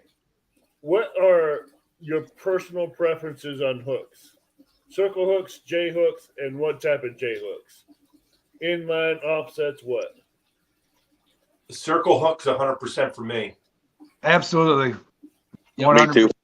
When I'm catfishing, it's circle hooks. Unless if I'm catfishing and I just want to catch and release a lot, it's circle hooks. If I'm catfishing and I want to keep some to eat, treble hooks. I only do CPR. I don't take anything home to eat.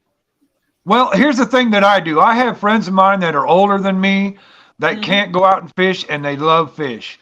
So I'll go out and catch about 4 or 5 eater fish, skin them up, and deliver it to them so they can have some fish to eat. That's the only time That's I nice. keep fishing them. Nothing wrong with that at all. Now, I keep channels once or twice a year. I don't keep any flathead, but we generally don't. We throw back most of our blues too. No, the only thing I keep, you're right. The only thing I keep is channel cats. Blues and flats go back on my automatically. Channel cats is for my friends that can't fish no more that still like to eat fish. Yeah. And as far as me, a blue's got a pretty good shot about going back. 5 pounds and under, I might keep one, I might not. Now, a yellow cat under 10 pounds, that's a discussion. I'm not gonna lie, because they taste a lot better than blues do. It's a discussion, but we have a really, really big population of them. They're really, really, really big. So taking 2-3 a year, no problem down here. But if he, 7-8 pound yellow cat, he might be coming home. It just kind of depends. Now, when you say yellow cat, are you actually talking about channel cat or No, you're talking about flathead. Flathead. flatheads? Okay. Yeah. That's I know there's different terms all around, here and there. I've only heard Creole say flathead one time, and that was last week. I have to So, force myself to do it. I do.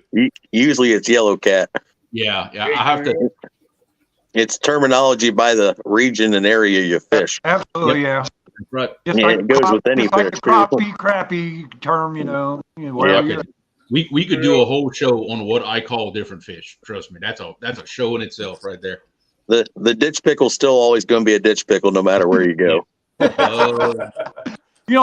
year's the first time I ever heard that term, ditch pickle. Hey, I Tim, like it. I don't know who coin phrased it, but it works. I like it. That's Daryl's word. Tim, Yeah, do you know what a saculé is? a succulé. That's a crappie, isn't it? That's what There it you is. go. That's what it is, a succulé. I tried to stump him. Nope, you ain't gonna give me nope. I just wondered. Succulé, a speck. They get called all kinds of stuff. Mm-hmm. Yep. Now, I'll give you bonus points if you know what a shikapin is. Okay, you got me on that one. It's like a brim. You can hear. Shikapin is most people call them shell crackers. Shell crackers. We call them shikapin down here. Yep. You almost I had call them all bluegill and bait. That's all I call them is bait. I guess that should have been my answers right there. Bait. Bait. I have a live well I keep just for bluegills and my bait fish, and that's all they are is bait for flatheads and blues. Yeah. If you're one thing to hit on real quick, since we're talking about bait, use what's local to your water. It tends to do good. Aside from the Ohio River, chicken works on the Ohio River for whatever reason. That's a topical debate too, but Yeah. it is proven to work on the Ohio River for whatever reason. But usually if you're using bait, find bait that's local to your area, because you might have quailback sucker that work good or carp that work good. That's why when I go catfish, I always take a bait rod with me and catch a little bluegill or whatever right off the shore to use it right there. Yep. Yeah. It's always Bluegill work good. Chicken, and I think that's pretty universal. That's about the best plan B bait that you can ask for. You bring some with you in case you can't get nothing else, but it's about the best plan B you can ask for. Because look, I've caught fish on chicken. Everybody else has. It's it works. You know, It does work. Krill, It usually don't take very long to catch either. That deli or frozen section, it may be a little cold to go in there and get it, but Now it'll my question always is, be there. my question is with the chicken, do you prefer the raw chicken or do you put it in some jello or something? I always use mine raw, but I've tried breast. I've tried every version of chicken that you can get, and the breasts seem to work good, or the Tyson brand works good for us. If some of the other brands, I don't know what the difference is, but the Tyson seems to work the best. So if it works, go with it. Yeah, just somebody asking the question in chat, but yeah, just basic plain raw chicken breast, and don't need a big piece either. A lot of people that use chicken use a piece maybe big like that, big like my thumb. You know, quarter, $half. It don't matter. You get it on there, they'll eat it. Krill Dunn has a statement for you. Uh-oh. He gets called a bunch of names too, and he ain't no fish. Yeah, I know. You got a whole bunch of names, some good, some bad. Hey, there's some names people call me I don't even know about. It'll be all right. Long as they talking about me, it'll be all right. But baits. Now, I will say this, in every body of water in every state, please pay attention to your fishing regulations on your baits. They do change too. We don't want you getting fines. We don't want you getting tickets. Pay attention to your fishing regulations. It will tell you the baits you can use, how you can catch them. Your creel limits. Creel limits are big. Yeah, I would say the best thing to do about that is every year when the DNR brings a regulation book out, get it and read it. Yep. Yeah. It will be able to tell you if you can use cast nets, seine nets, throw nets, whatever. It'll tell you how many rods you can use. Everything, everything you need to go fishing. Kentucky's got unlimited rods, but we actually got 3 rods across the state this year, which is nice. We have the thing with me is I always take one of those DNR booklets with me just in case there's a question. Mm-hmm. It's always in my backpack.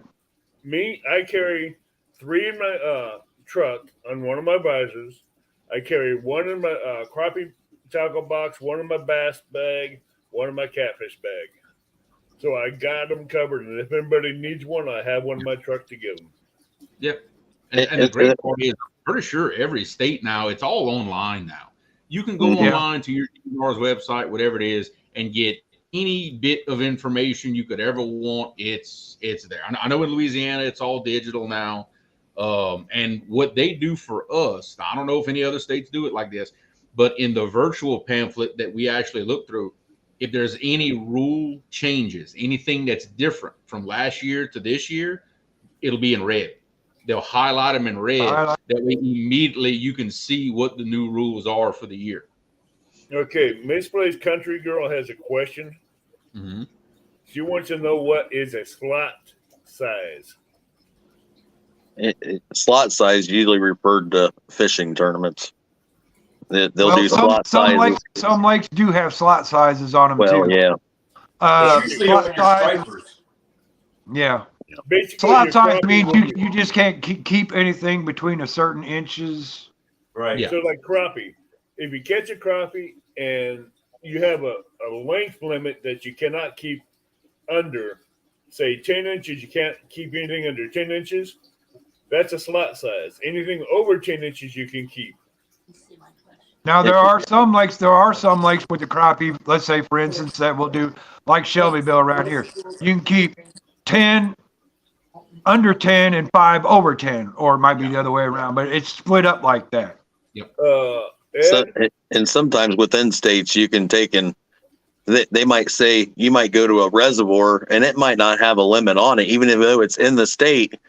They may not have a size. You can catch a 10-inch or a 14-inch perch or something, and you're free to take that. But there are certain waters that they regulate because they stock them, and they call that site-specific rules in the state of Illinois. Yeah, certain lakes, just like the state of Illinois regular inch limit for walleye is 14 inches, but if you go over to Clinton, their site says 18 inches. Right. Which is site-specific wherever you're at. And if you ever have a question on it, like I know for us, our division of wildlife officers are around pretty regularly. Be respectful to them. Ask them questions. Don't be afraid to ask them, because sometimes they do change stuff, and you say, hey, I don't really, this is worded kind of funny. What does this mean? Or, if you have a question, their staff is even across the state is very well knowledgeable about what they're doing. Yeah, see, and like in those DNR magazines that we get in the state of Illinois, they have each lake in there and will tell you what your stuff, how you can catch, what you can catch in there, and the size limits and stuff like that for each individual Give you lake. your ride limits and your catch limits, your creel limits, everything. And they got it digital here too, but I'm old school. I prefer the booklet that I can actually hold in my hand and look at. Yep. And a lot of your states they have programs. So if you catch a catfish over 22 inches, they actually have a program to where you can get, like, for us, it's called Fish Ohio, but each state has kind of their own little thing, and not everybody does it, but there's a lot more people going to it. So like 2 weeks ago, I actually got my pin from last year, and it was actually a black crappie pin, but it was for a channel cat off of Sandusky Bay, and some of the states actually get back to you, and you get a pin and a certificate, and it's something neat to do, because there's a lot of records that you can get without having to kill the fish, which is Ohio is really bad for. When you actually get a state record, you have to kill it, but they got programs that you can do to still get recognition for the fish that you're catching without having to get rid of them. Ed Evans, you might be able to answer this question for butterflies and sunshine. What is the worst rules for fishing in Pennsylvania? It's the bait one. I go to the outdoor show every year to find out what the updates are on the rules and regulations, basically, from the DNR. They got a stipulation in the book, and it's been there for 4 years now. I've been fighting with them about this. We are not allowed to use a common carp for bait. And the guys with bow and arrows are allowed to shoot them and let them rot and decay on the bank, but it's illegal for us to take a slice off of that fish and use it for bait. That's pretty surprising, actually. Yes, it is. And the gentleman that I talked to this year, he didn't even know of it being in the book like that. Now the mirror carp you can use because it's not in the book. Okay. But yet every game fish, your smallmouth, your largemouth, your crappie, your walleye, your trout, as long as it's caught on rod and reel of legal length, it's legal for bait. I can't figure that out. Why can't I use a trash fish that these guys are shooting with the bow anyway? Use it for bait. Leave the bass alone. You know what I mean? I know they word ours in our books kind of funny because they say by legal means. No, in our books. Is, as Tim may know, it says in the regulations, if a fisherman kills a fish and leaves it on the bank, that's wanton waste, and that's a $250 fine. On instruction, and here's the funny thing about that, really. At Clinton Lake, down in the spillway, they've got Asian carp in there. Now, the Asian carp are real invasive, and they don't want them in the water at all. But yet, you can't go down there and snag them. And if you catch one, you can't just throw it up on the bank and leave it. You got to take it with you. Otherwise, they'll ticket you for it. Yeah. To me, that just seems backwards, really. If you want to get rid of the fish by any means you can. Yeah, but if you leave a fish on the bank in Illinois to die, they'll fine you $250 for wanton waste. Sure will. They sure will. And that even goes to the Asian carp. Like I said, that's ridiculous. Some of the other fish I can understand. The Asian carp, man, I want to throw dynamite out there and get rid of them things. It can be Asian carp, it can be bluegill, it can be bass, crappie, whatever. If you leave it on the bank in Illinois, you and Fishing Game catch you, you'll get a $250 fine. If you use dynamite, please videotape it so we can see too, because that sounds like fun. No, see Asian carp is going like this out of the water. Well, you know what? They're so thick in there. They're like that already. Yeah. The funniest one I've seen. I'd love to recreate this video. but they had these guys in a mud boat with a big gator tail. One guy driving and one guy standing on the back deck with a shotgun. And as the Asian carp would jump out of the water, he's basically skeet shooting. But with Oh man, that would be fun. But I tell you what, hey, you do not want to fly down the Illinois River. You will get knocked out. Oh, same Illinois here. into Mississippi. Mississippi is loaded with them. Yeah, Mississippi's a lot wider though. I mean, there's more room in that river than the Illinois.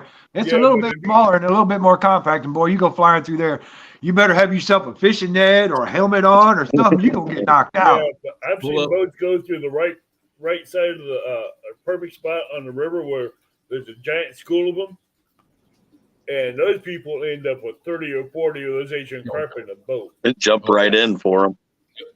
If they don't hit the driver at the same time. You know, they have up there in where is it? Somewhere on the Illinois River, they have every year they have an Asian Carp Festival where people go out in their boats, you know, with nets and this and that, trying to catch the most of them, just to spook them up to get them to jump up. Yeah. Okay. They get rid of a lot of them every year in that event. I've watched them do it a few times, and it's like, holy, there's a lot. Well, you know what? Now here on the Illinois River, they're commercial fishing them. Yeah. And they don't call them Asian carp in the state of Illinois no more. Okay, everybody's advice to people that's getting into fishing. Beginners that have either are getting into it or haven't been into it for a while that's wanting to get back into it. I always say buy what you can afford. Yep. Any rod and reel will catch a fish. Yep. And you may want to, if you're starting to fish, find yourself a spot where, you know, even if the bluegills are biting good, start there. You know, you're catching fish, you're learning how it feels when they bite on the hook and this and that. Then you can progress up to bigger fish. You'll learn. Yep. My advice is be patient. Don't get frustrated. Take your time. Pay attention to what's going on. And even when you don't catch fish, there's still something to learn. Just never stop learning. Be patient. Yep, because if you're not catching fish, you're sitting there wondering why you're not catching fish. And you're right. You're absolutely right, Creel. Do not get frustrated, because once you start getting frustrated, the fish gods take attention. Okay. They're gone. You get frustrated, they're gone. You got to be very zen when you're fishing. Or the fish gods go. If it's me, if you're just coming into fishing or you're getting back into it, work on your fundamentals. Work on tying knots, setting your lines and rigs up, because it don't matter if you have a $500 fishing pole or a $30 fishing pole. If you ain't got the knot set up on your equipment right, it will not matter. Exactly. Thank you, Brad. That brings Learn to tie some good knots. Yep, there's lots of them out there, and you can find them on YouTube everywhere. Now, Yep. the next question: what 3 knots would you guys choose to use for catfishing? I use the no knot snell, and I use a San Diego clinch knot, and that's what I like to use. It's worked good for me, and I don't change it. Same knot every time. I use a cinch knot or a double cinch knot. I'm just now learning how to do the snelling. I'm not real comfortable with it yet, but I'll get to it. I snell all my hooks, and I use a Palmer knot on everything. Yeah, that's where I'm at. Yeah, no knot snail on the hook, Palomar everywhere else. Yeah, that's it. They're the only 2 you need. I use a no knot snell, the improved clinch knot, and the Palmer knot. Those are the only 2 knots I'll use. And polymers are very strong if you're good at tying them. And you can actually look up. You can Google it. They actually have some pretty nice layouts to show you which knots are actually the strongest, because not every knot is the same. They do have different break strengths. Mm-hmm. The snell's hard to beat on a hook. Yeah. Brad, Thomas has a question for you in chat. Yeah. He says, a San Diego clinch knot, what is that? It's just It sounds like the start of a good joke. That's what it sounds like. it kind of is. I never heard of it. Neither have I. You'll have to look it up on Google. I don't really have a way to show you right now. But it's a good knot for me. I use it. It just makes a good knot, and I've had good luck with it. And I've weighted out. I put weights on and tried to do my own little test at home for what I'm using and the products I'm using, and that's what's worked good for the line and the materials that I use. Don R says if the pole fails and the reel fails, grab the line and run. Get it in there any way you can. Yeah, I tell you what, I had to do that when this reel right here blew up in mid-fight. I had to sit the pole down and hand line them in. It's another knot that works. It's really high up the list of things to use. It's actually it claims it's not as good as a polymer knot, but I haven't had it fail. I've had the Snell's break before that knot, so it works. Thomas wants to know what part of the line do you use it for, Brad? I usually use it up on my swivels. Where my swivels connect in is where I use it. I won't use it on a hook. It don't work well there, but it does work well on a swivel. And it doesn't matter what knot you tie on your hooks and anything else, but this especially goes for circle hooks. If you want to know 100% that the way you tied your hook on works, real simple. You grab the leader that's got your hook on it and just pass it over your hand. Big end. I got Like a story. If it tries to hook you, then you got it tied on right. It's simple as that. I went fishing on one of Pontoon Jody's flathead challenges one night. A fish bent the rod, and he was on there. I could feel it. And I could also feel my knot untie. You felt it slip? I could feel that knot just slip apart because that told me I did not have the knot tied right. Mm-hmm. It wasn't a fast untie. It was one of those slow, creeping, slithering knots that just pulled apart. A good way to check it too, when I'm tightening up my Snells on a line, I'll use what I got handy. So I'll take a lighter and I'll wrap it around a few times and then grab the hook, get out wide enough, and I'll actually pull it and I'll try to see if I get it to break. And it'll also cinch this knot up right here on the hook on the Snell and seat it right up against that eye. Mm-hmm. And once you get it set up in there, you'll be able to see, and I'll try to get it a little closer. Yeah, let me bring it and up. I just kind of quick wrap this one. It still turned out pretty good for doing as fast as I did, but you want that line seated up against it. If it's kind of spread out on your hook, that line's not tight. So when you start pulling and it starts getting pressure and it's already wet, so you got that possibility of it slipping through off this hook. Well, it didn't come off the hook. Where'd it come off? Your swivel? It untied the swivel. No. And it was a knot I've never used before. Yeah.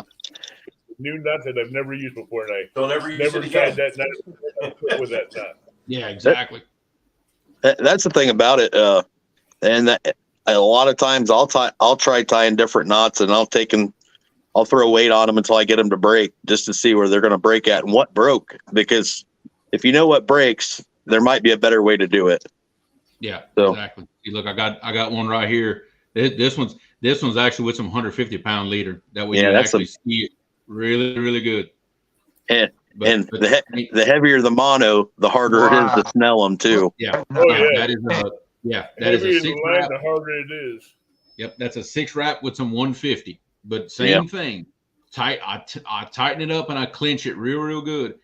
And I have never had this is a double hook rig that I had tied like for a live show. And I've never had this on a rod or anything. I've had this sitting on my desk for 6 months. It is never Creel off or anything. Creel, would you leave that much tag on there? Yes, absolutely. Oh So yeah. in case it slips a little bit, it's got a little bit tag. I'll leave tag to the back of the hook. Usually, I'll leave long tags, and after catching multiple 50s on the same rig, I've had half of that tag be sucked in, Pulled in. Okay. Yep. Oh yeah, I'll leave tag to the back of the hook because it. Yeah, that's what I'm saying. I'm just learning. I'm just starting to do those snell hooks. So But see, The one cool thing is if you use the green Berkeley big game, a lot of times you'll look over your line after you've caught a few fish on it, and sometimes you can feel that nick in that line. That green Berkeley big game, if you get a nick in it, it'll shine up quite a bit brighter than the rest of the line, and you can point it out from 2 or 3 feet away. You say, "Oh, that's got a nick in it. I better change it out." Which it's a great idea after you've caught a fish or you're in a snag. Check them leaders real good, because that net, you might catch that big fish on the next one and it breaks off and you're like, well, why the heck to do that? And here it might have been nicked. You never know. Yep. Do I have a mod in here to post QC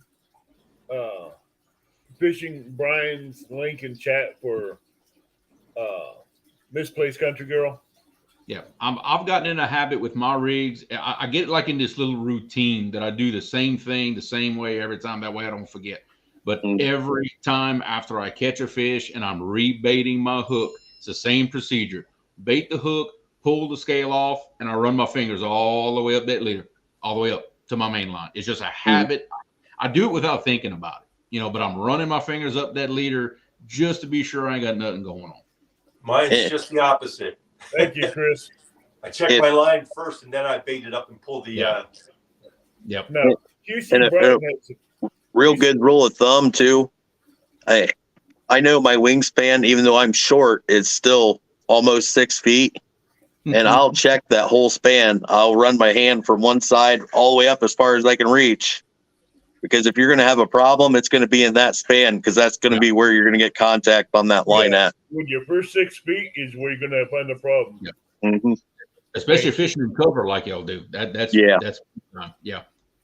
QC Brian has a question for the panel.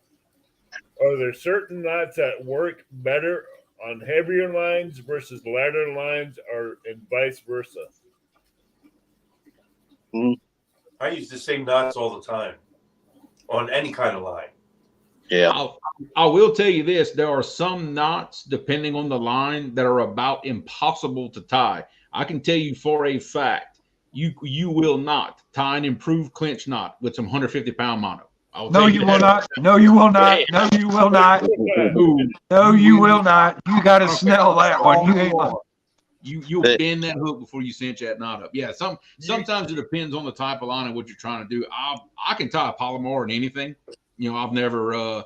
The only thing I will do, and I only braid only with my bumping rod. When I tie my Palomar knot on my 3-weight on my bumping rig, I guess maybe they call that a double Palomar, but instead of going through once, I'll go through it twice before running the rig through and cinching it down, just to give it that little extra with that braid. I know on the, I don't use no 150, but the 80 pound a leader line that I use, I do not wrap as many times on the snell, just because you start getting pretty low in on the shank of the hook. And that big line, once you get it wrapped in there 5-6 times, it's not going anywhere. You'll be lucky to get it back off the hook without melting it off. Creel, how hard is it with a 150-pound braid to do a no nut snell? Oh, it's no problem at all. The only trick to it is you got to have a hook with a big enough eye, because if you try to tie, let's say, a small hook that has a small diameter eye, you can't get that first loop to wrap behind the eye of the hook. But if you're using a big enough hook, it does just as good as 80 pound. It does just fine. Yeah, you won't do it with an 8-aught hook, I can tell you that, because anything under an 8-aught hook, you ain't gonna get it tied. No. You can kind of use it like this. If you're going to use 100 pound, you're going to need a 10-aught or bigger. Yeah. So Exactly. an 8-aught, you can get 80 pound in it, but that's about what you're getting. You ain't getting much more in it. You're going to work for it too when you do. Yeah, exactly. Like I said, those two hooks, I did a 5.6 wrap on it, and trust me, they'll never go anywhere. It's rare these days that I use that 150. There are certain situations I will use it just because. But like I said, 5.6 wraps, and usually I'm using a big hook, 10, 12 off, Depends on if you want to go shark fishing again or not. Why you got to bring that up? 205. We know a guy. Point. Always Yeah, I put know your a guy. line down before you tighten down the knots because it will get hot from the friction. Yep. Mm-hmm.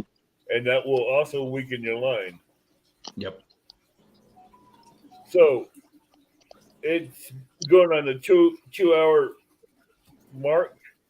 We kind of lost track of time, but we've had great topics and everything, and a lot of good questions. Oh, Tim left. Darn it. I was going to have him do that commercial one more time. We'll wait for him to come back. Because I know Creo loves that commercial. I do. I like it. I do like it. I like it too because that thing was funny. I want to say it was pretty good. Jose's catfishing. It's been a great show, and I want to thank everybody for being here. But hey Tim? Yeah.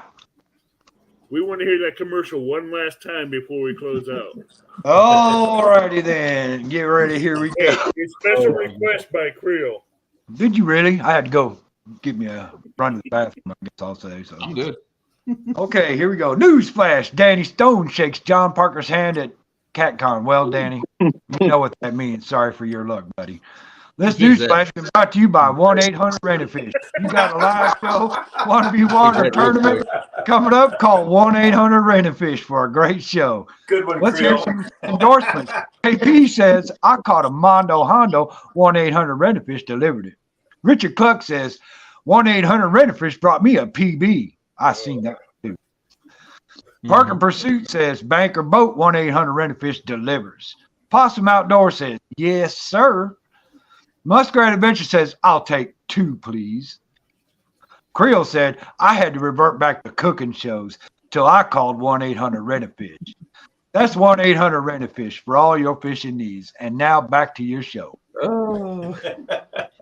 It's hilarious because I've been getting a lot of requests to do more cooking shows. So it just plays into it perfectly. Well, you know what? Here's the thing. Danny was talking about everybody was not going to be fishing this weekend because of CatCon. And he said you might revert to a cooking show. Ding! That's where I got my idea for that one from. Nailed it. I thought about it. But my wife and my little boy want to go ride instead. So that's what we did. What are you guys' final thoughts for the night? I'd like to bring something up if I can. Go ahead. I'm going to be starting a channel starting in April once the water hits 50 degrees. I'll be following up Pontoon Jody's Catfish Challenge or Flathead Challenge on Friday nights. So the name of my show is called After Midnight. I don't know if you can see that or not. Hold on, let me enlarge that. Okay. Hey, that's nice. That's John good. Parker made that. No kidding. Good. That's good. So that's going to be the thumbnail for my show. If you're into flathead fishing, you want to learn a little bit, I can show you exactly what I'm doing. I hide nothing. I even tell people around here where to go and fish. They're always asking me because I get a lot of fish. But So I've the largest fish that I caught personally on the river is 46 pounds. The largest fish in my boat is 52 pounds. And that's from a bass fisherman that never fished for flatheads before. And believe it or not, we sat in the boat for 7 hours before we even had a bite. Well, the first 3 bites that we had, he runs over and he goes to set the hook like a bass fisherman. I told him, I said, what are you doing? You know, we lost 3 fish because you're going to try to rip their lips off. Yeah. I says, listen to me for the next one, please. So he did. And as soon as it started running, he's there, jumps up. I said, please sit down a minute. Let the fish do what he's got to do. He's going to stop. And it did. It stopped, and then he took off again. I says, now we're going to get up, and you're not going to set the hook. Just reel down on him. And that's what he did. 52 pounds. Nice. That's the largest one in my boat. Okay, I got a question. I got a question about down on circle hooks. I see a lot of people reel down on them, but what I like to do is pick it up and sweep it a little bit to the right or the left, and it still does. I think it still does the same thing. Yeah, it does. What are your thoughts on that? You can do that. Yeah, everybody's got their own idea. I like to wait for the rod to load up, and I just reel down on it. That's all. Well, I wait for the rod to load up, then I'll pick it up and sweep it. You know, it's not a setback because you're going to pull right out of their mouth doing that. Right. But a I sweep. don't sweep at all. Yeah. Actually, the fish is hooked when I reel down on him in the rod holder. He's already hooked. Okay. And then I just pull the rod holder out and go to town on him. Yeah. For me, the sweeping action, that works great for me if I know the fish is like, let's say he bit and he's coming to me and he put slack in the line. I know he's coming right to me. That's the only shot I've got of really putting that hook in the corner of his mouth. Is Epic calls that the Shaolin hook set. Put that rod tip close to the water and just come to the side. I'll do that a lot when they're coming. And whenever I sweep like that, I always catch them right in the corner of the mouth every time. You don't want to reel down on a fish that's looking at you. No, you don't. You want to do that. You ain't not with a circle hook anyway. You ain't gonna get him. No. There's sometimes I sweep with them because sometimes I'll have one of the kids that are in my lap or something, and I only have one hand, and sometimes depending on where they're going, I'll just pick them up and sweep them. It's not a hard, don't think of it as jerking it. It's a real easy motion. You're just trying to get a little more slow motion. Yep, you're just trying to get a little pressure on that line to get that hook to come around and do it. Hook to go in, and it doesn't take much pressure at all to do it. No. Ed, let me ask you this: Is your show going to be on Friday nights after 11 o'clock or something? After That'd 12. be sweet. Good, because I work overnights and I'll have something to listen to and watch while I'm working. There you go. We have one last question in chat for everybody.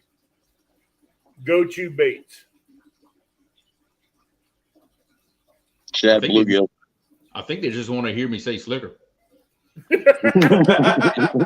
say it. They just want to hear me say it, I think. Well, what are your go-to baits? I like use. It depends. If I go to my sportsman club and fish, I like using dip baits. They really like that. If I go to the rivers or something, then I'll use cut bait or live bait or chicken, something like that. For me, my favorite is bullheads. Number one. Ooh. Number two would be any kind of like brim, bluegill, warmouth, any of the panfish. And third, I'll use the crappie. I just use them. That's all. I refuse to use any kind of bass. To me, they're a game fish. I would leave them alone. That's just me. But legally, I can use them for bait. I just like to see bass guys squirm when you put them on the hook. Yeah. I don't. You're gonna see, hey, Ed, you see me squirm when you put a crappie on the hook. Sorry, buddy. I'd rather be the flathead eating them. I don't eat any fish. My go-to baits are shad, bluegill, bullhead if I can find them, red horse sucker, Asian carp, big head carp, and buffalo when I can get them. The reason why is those carp and those Asian carp, they're hard to get up the hook, and they'll last a long time, and they'll bleed like you won't believe. Yeah, a lot of people say that about eels too, but I don't use eels. I catching an eel here in the Mississippi, as wide as it is and as big as it is, that's a 1 in a million shot. Couldn't even tell you that. Just remember to go out, have fun fishing. I mean, that's the biggest part of it. Getting out of the house, spending time with friends, family, loved ones, and do something fun that everybody enjoys. I mean, and remember, never go wrong with fishing. Remember, for all you beginners, it's called fishing, not catching. Can I get someone in chat, one of my mods in chat, to post Fish on Ed's catfish channel's link, please? Yep. And be proud of what you catch. You know, don't let anybody tell you that, oh, that's nothing. Oh, that's a dink. If you're proud of it, show it off and be proud. Don't let anybody knock you down. Trust me. All fish, no matter how big it is or how you started in catfishing or just starting in it, your first fish is a trophy. Oh yeah. Be proud of it. Don't care what anybody else says about it. Yep. That's In your any first water. fish. That's In right. any water you catch it is. That's a trophy. Those are good words to live by. Absolutely. Don't let no one bust your bubble on that. No. I get excited when I take the kids out and we catch bluegill, and I get excited every time they catch one. It don't matter if it's big or small. I tell you what, we went down to Pigeon Forge for vacation last year, and Pigeon River runs through there, and they got trout in there. And I took my grandkids down there, and every one of us caught at least one trout. And when my grandkids caught trout, and they seen that fish jump out of the water and do all this and that, dude, that was the best day of my life. Oh, yes. There you go, Jay's catfishing. They have so much fun doing it, and it never hurts to take them fishing and do it. My daughter today, she just asked me, she's like, when it warms up, can we go fishing again? I'm like, yeah, we'll be going fishing. Don't worry. Awesome. They remember. Yeah, I got videos of my phone. My youngest grandson, real young, reeling in catfish, and you can hear me in the background going, "Get him, baby, get him." Miss Plays Country Girl goes, at this point, I'd be proud of a minnow. Hey, every one of us started that way. Gotta Trust me. start somewhere. Absolutely, gotta start somewhere. You just remember that minnow will catch a bigger fish, and then that bigger fish you caught will catch something bigger. Yeah, That's right. It'll keep going up and up and up. Well, let's just put it this way. The old saying is, once you catch your first fish, you're hooked. Misplaced Country Girl, let me put this invitation out there for you. If you have any questions on catfishing, you can reach out to anybody in chat, anybody on panel, and we will be more than happy to answer your questions and help you with any situations or questions you may have. And that pretty much goes for any fishing show, catfishing show in the community. They'll help you out. That's what I'm saying. Anybody in the catfishing community will be more than happy to help you out with questions or anything that you have. That's what I was telling her in Danny Stone's live earlier today. I'm like, if you ever got questions or something comes up, you can message anybody. They're gonna do what they can to help you out. That's the one thing great about having everyone we have. And I ain't going to name any names. There's way too many, and I ain't missing one. Oh, no. And living in Kentucky, she may even get lucky enough to be able to hook up with one of these YouTubers and take her out. Yeah. Depending on where you fish, 3+1 Cody. There may be somebody close by that and say, "Come on down and get on the boat. We're going to show you what it is." Lee Evans, and there's a bunch of others. That's just to name a couple. A bunch of them down that way, yeah. In fact, if she's in Kentucky, she needs to look up Hagen Grubb's YouTube channel. Yeah, Hagen's awesome. There you go. Hagen has become a good friend of mine, and I can't say enough. Can't say enough good about him. I love that guy. Lance, can you post Hagen Grubb's catfishing channel, please? He's about the only mod in here I see. So, and she said she met a lot of them at the catfish conference. Yeah. So, I bet she did. She was there. I bet she did. So, if you have any questions, you can feel free to email us, message us on Messenger. If you can find one of us, we can share you out and help you out a lot.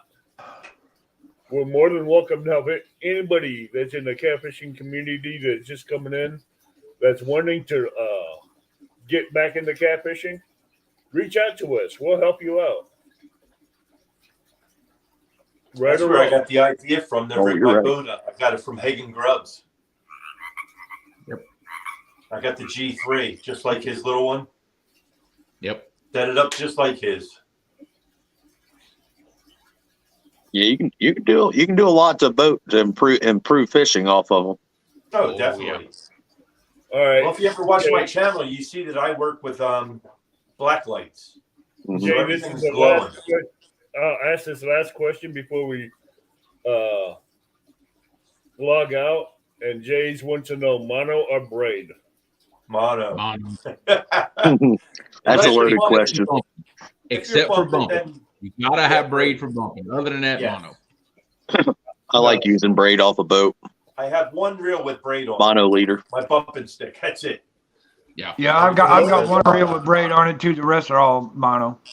I don't have a single reel with mono on it. Wow. I have 4 spinning reels with braid.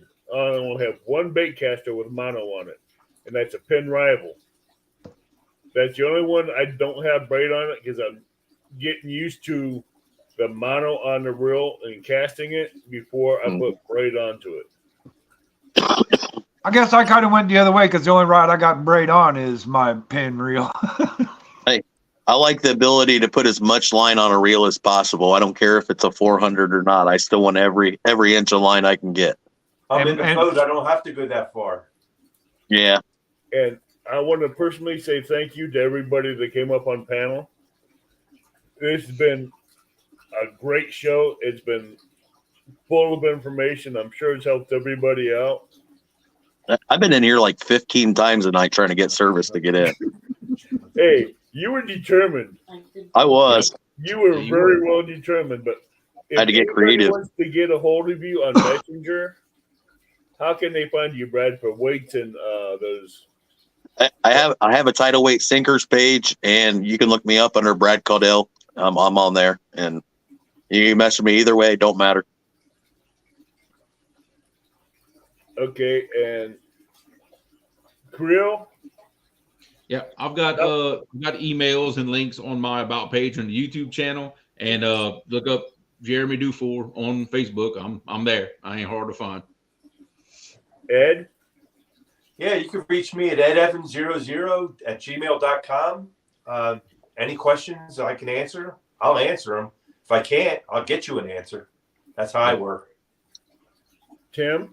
I got my email address on my about page and my catfish dog page. So if anybody wants to email me, you can get it there. I want to say right now, before we all close, it's been an honor to be on panel with all you guys because I'm fairly new in this community and I've learned a lot tonight and it's been a blast and it's been an honor. Now, if you want to get a hold of me on Messenger, just look up Avid Fisherman, and I have my email on my About Me page, so you can get a hold of me at either place. And with that being said, tight lines and dream of that monster that's coming to hit. Deuces, everybody. Take care, everyone. Good night and sweet dreams.